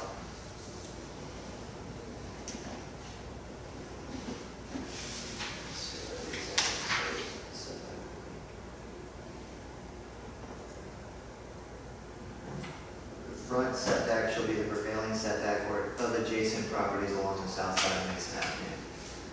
Because if it's 8 feet, Patrick Kane got a variance, so this is closer than 8 feet, so if you're 8 feet back, it's like, well, but if you look on the other side of Mason, I mean, it does that too, but just have an approach that's, concise and people know, okay, well, he's set that. It's just like in the harbor, it's just like in the historic district or the R1 district. You're the prevailing setback of your adjacent properties. So whatever your adjacent properties are, you're set back that. You're not set back 30 feet, which is what it says, or adjacent, or it's this, the front yard setback in the R1 district is 30 feet or the prevailing standard. So if all homes were set back 30 feet, they would be way farther than what the prevailing standard is, which is really pretty close. So that's what that is. It's cool.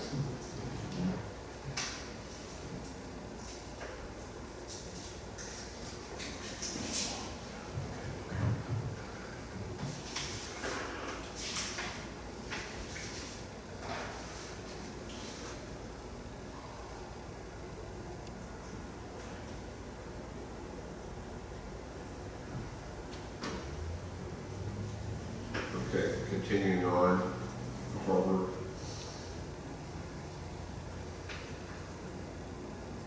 That's it. That was all. That's all there is for the harbor. Which was section 3.9. Okay. Any questions on that one?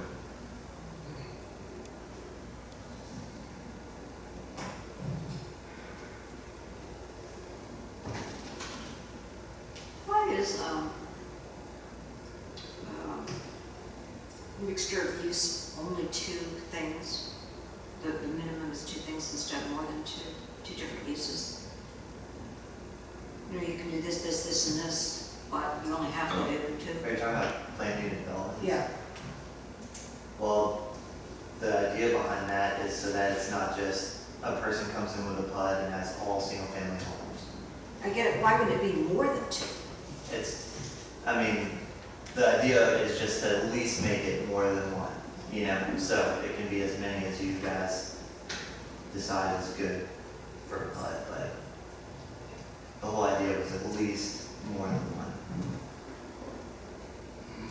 1. They could definitely do more than just 2. Why are we removing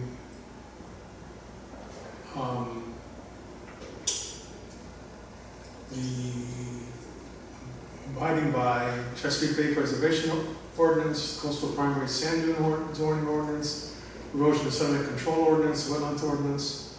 Are those null and void for some reason or other? So right above that, where before it's crossed out, it says comply with the zoning ordinance, town code, and any adopted master plan. Got it, okay, thank you, sir.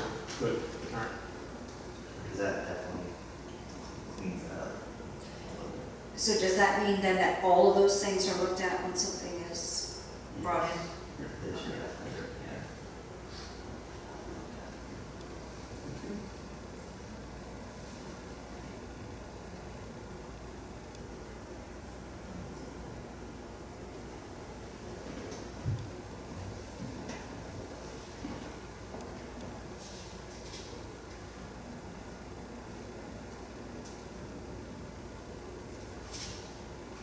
Okay, so any questions on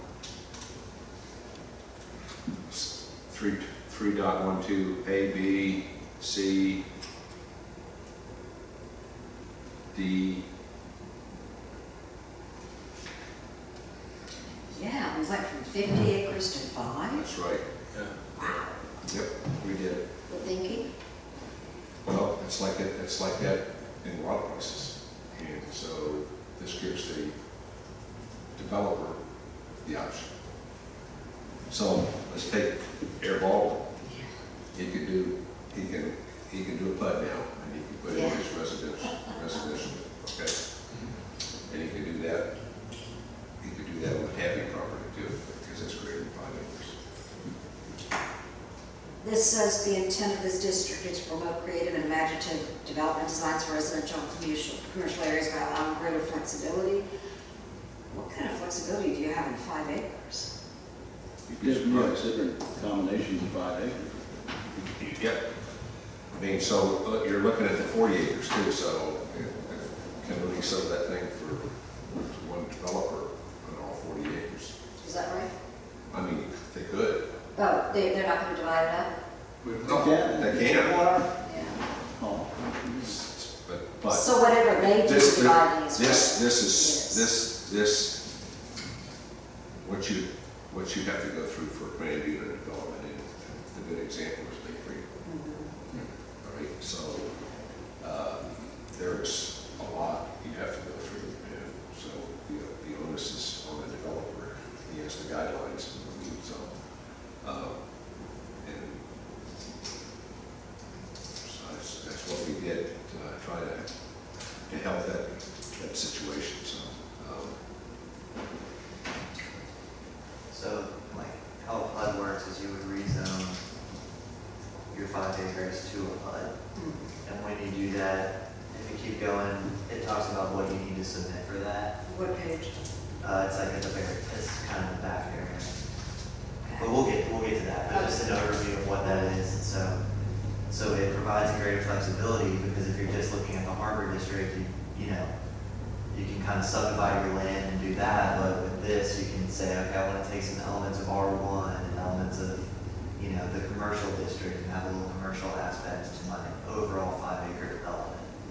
So it's really what you see, like when you see just like a little, you know, a little development within like a community. That's kind of what's going on there, or it allows for that to happen.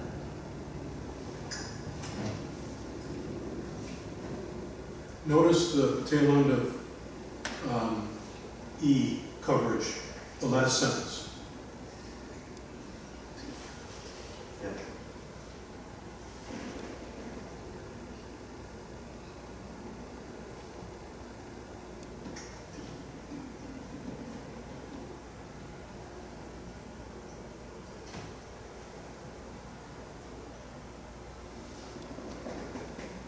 page number? 81. Oh, okay.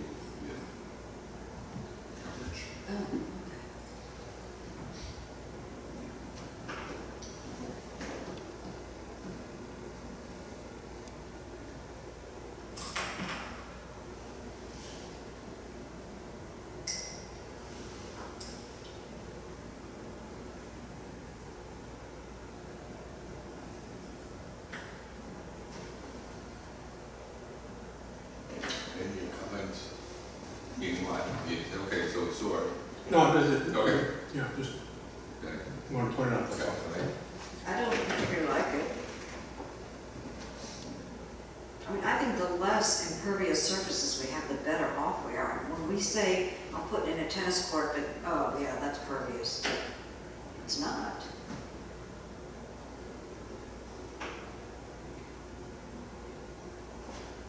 I would agree with that, but that was how it was currently written, so we can't do anything. But I would consider that in the, if someone were to come in for a tennis court, it would be, that's an impervious surface. And I mean, you went from 60 to 80, so you're giving them more impervious space. So let's cut out some of these little perks, such as tennis courts and bathhouses and swimming pools. Let's see, what's a sidewalk clear? That's, continued later in the club. Okay.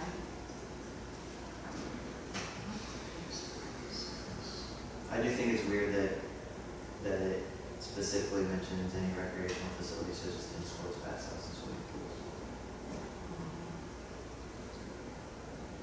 And not included as impervious surfaces are public roads. So if a public road goes through your property, that's not an impervious surface? So the idea behind that was, no, it's not, because you don't technically own it. So after they build it, if they're required to build it, say the Peach Street extension, they build that, then they would hand it over to VDOT. So we don't want to take that, we don't want to say, hey, that's going to be part of your impervious surface that you can build on, That's the idea behind that. To really, it's almost to incentivize them, the developers, to help them develop that public road that's going to eventually be a public road, hand it over to VDOT. They need incentives. It's just something to help.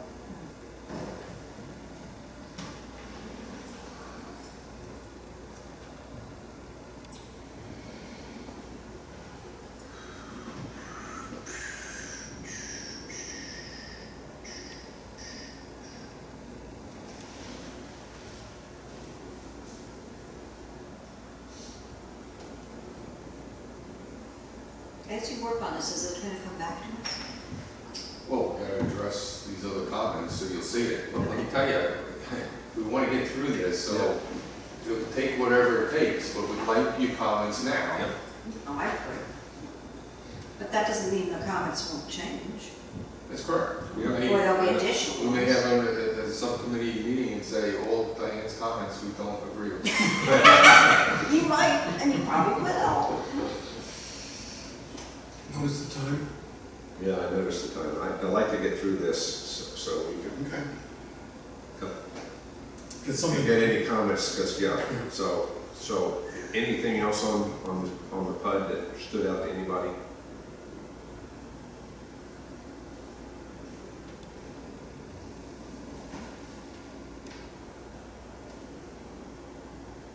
See that there's quite a bit of design guidelines in there to do the PUD.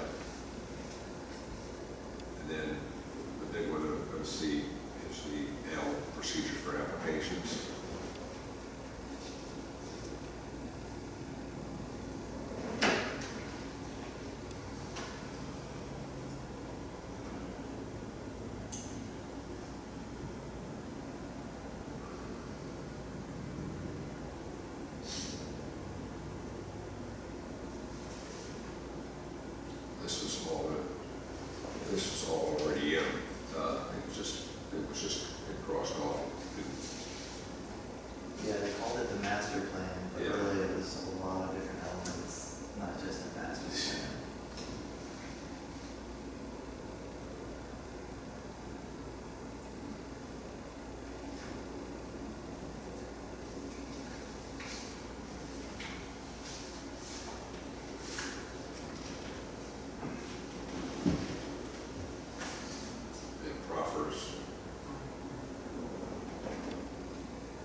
priorities.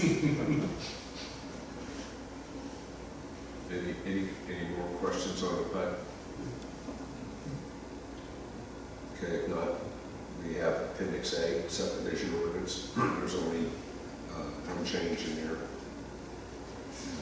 If you go down to page 90, 100. is it 100? Yeah, it's 100.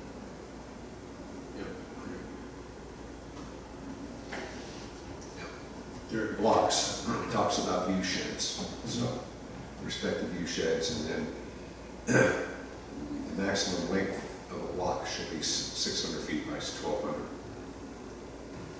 And they have to align with, but of course, I heard the Canoni people mention that too, so anyway, so that's something we'll have to look at.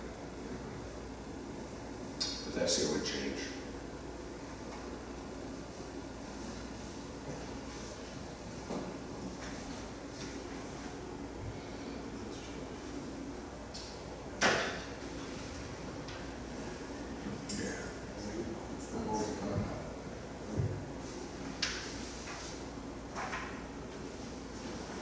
Under 5.7 dedication of land, where the size of the subdivision warrants, the subdivider shall dedicate to the town of Cape Charles such reasonable amount of land for parking, blah, blah, blah. Is there a requirement for how much land that is?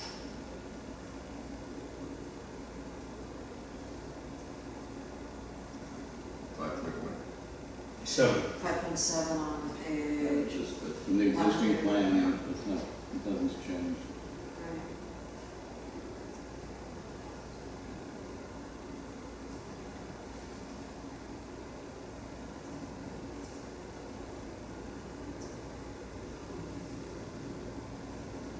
So it's these ABCs.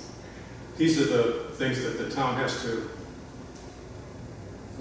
make sure it applies to, or they're covered. Yeah.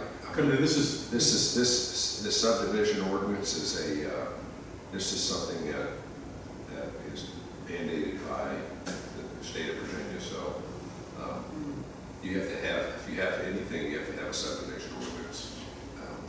So.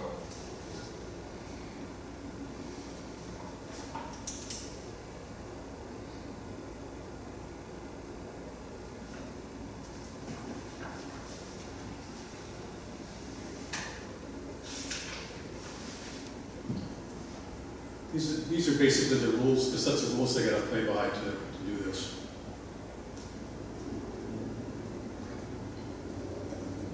Just because they, decide they wanna do this, doesn't mean they get away with whatever they wanna do scot-free, they gotta abide by these rules.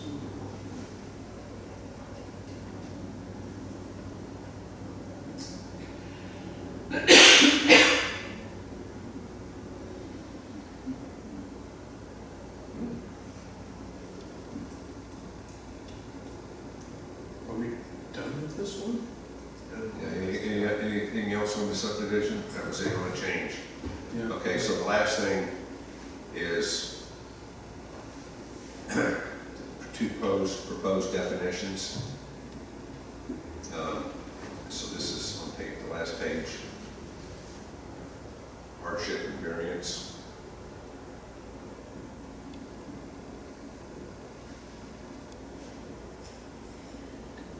Only one question on hardship. The word "and," which is between, on the second line, interference with basic property rights and that which relates to the physical characteristics. Does that mean it has to meet both?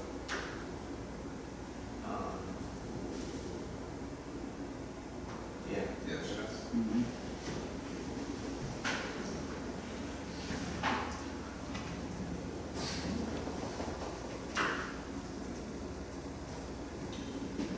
I'm good with them. Okay, so we do have comments. So we're not going to do anything with this until we get, we're going to, All right, but, well, I think what we need to do, but this last item we need to vote on, because we Yeah. looked at this set of public meetings. right, I'm sorry, yeah, you're right. So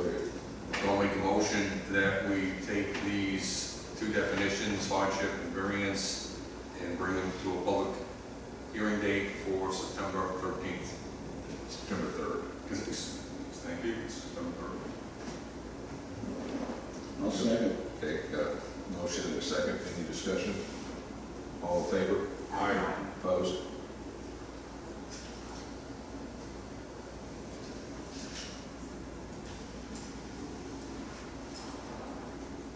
Okay, so Paul had mentioned that we're going to, based on the letter that we received, plus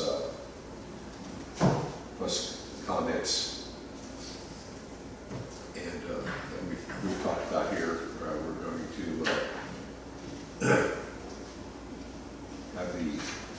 have the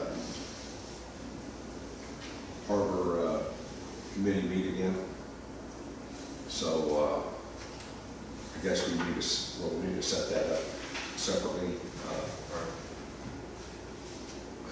We'll try to do it quickly here, but within 2 weeks or so. On Friday, probably. That's when we can all meet. Right. I guess the real question is can we get the information that we need and whatnot? I guess we could get it within a couple of weeks, right?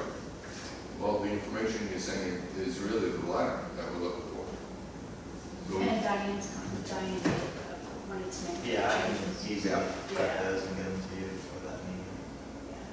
I'm away all next week on Yeah, next vacation. week I think I might be too, so. So we can do it the following Friday, though. I mean, I'm available the following Friday, so. Yeah, we gotta just make sure whatever we come up with, there's enough time to get into the changes into the agenda for this group next month. So 2 weeks prior, or 1 week prior to the meeting. Well, we're talking the 23rd. Okay, Oh, it's right there. that's fine. It's a Friday, right? Yep. That's 2 weeks from this morning. Yeah, it's okay with me. Is that okay? 2 weeks? I can look at a calendar, I'll let you know what I. Well, I'm on vacation from, I'm, you know, I mean, I don't have to be here, but I mean, we've got this Friday's the 2 days, it's the 9th. Yeah. Or this Friday's the 9th, and then the following Friday is the 16th. Wait. And then the 23rd, so I was wondering if that's okay with everybody. Yeah, it's okay with me.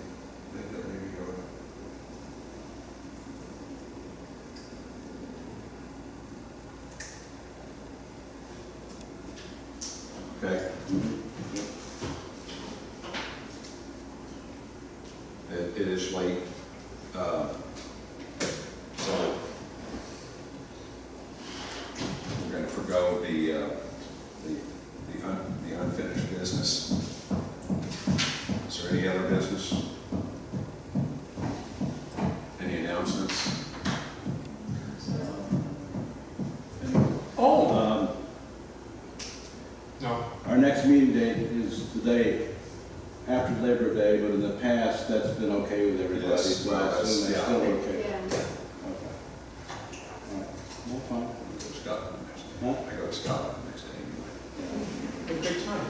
Get a few balls. I am. St. So Albans? I'm going there. No, How many Carnoustie. vacations do you get?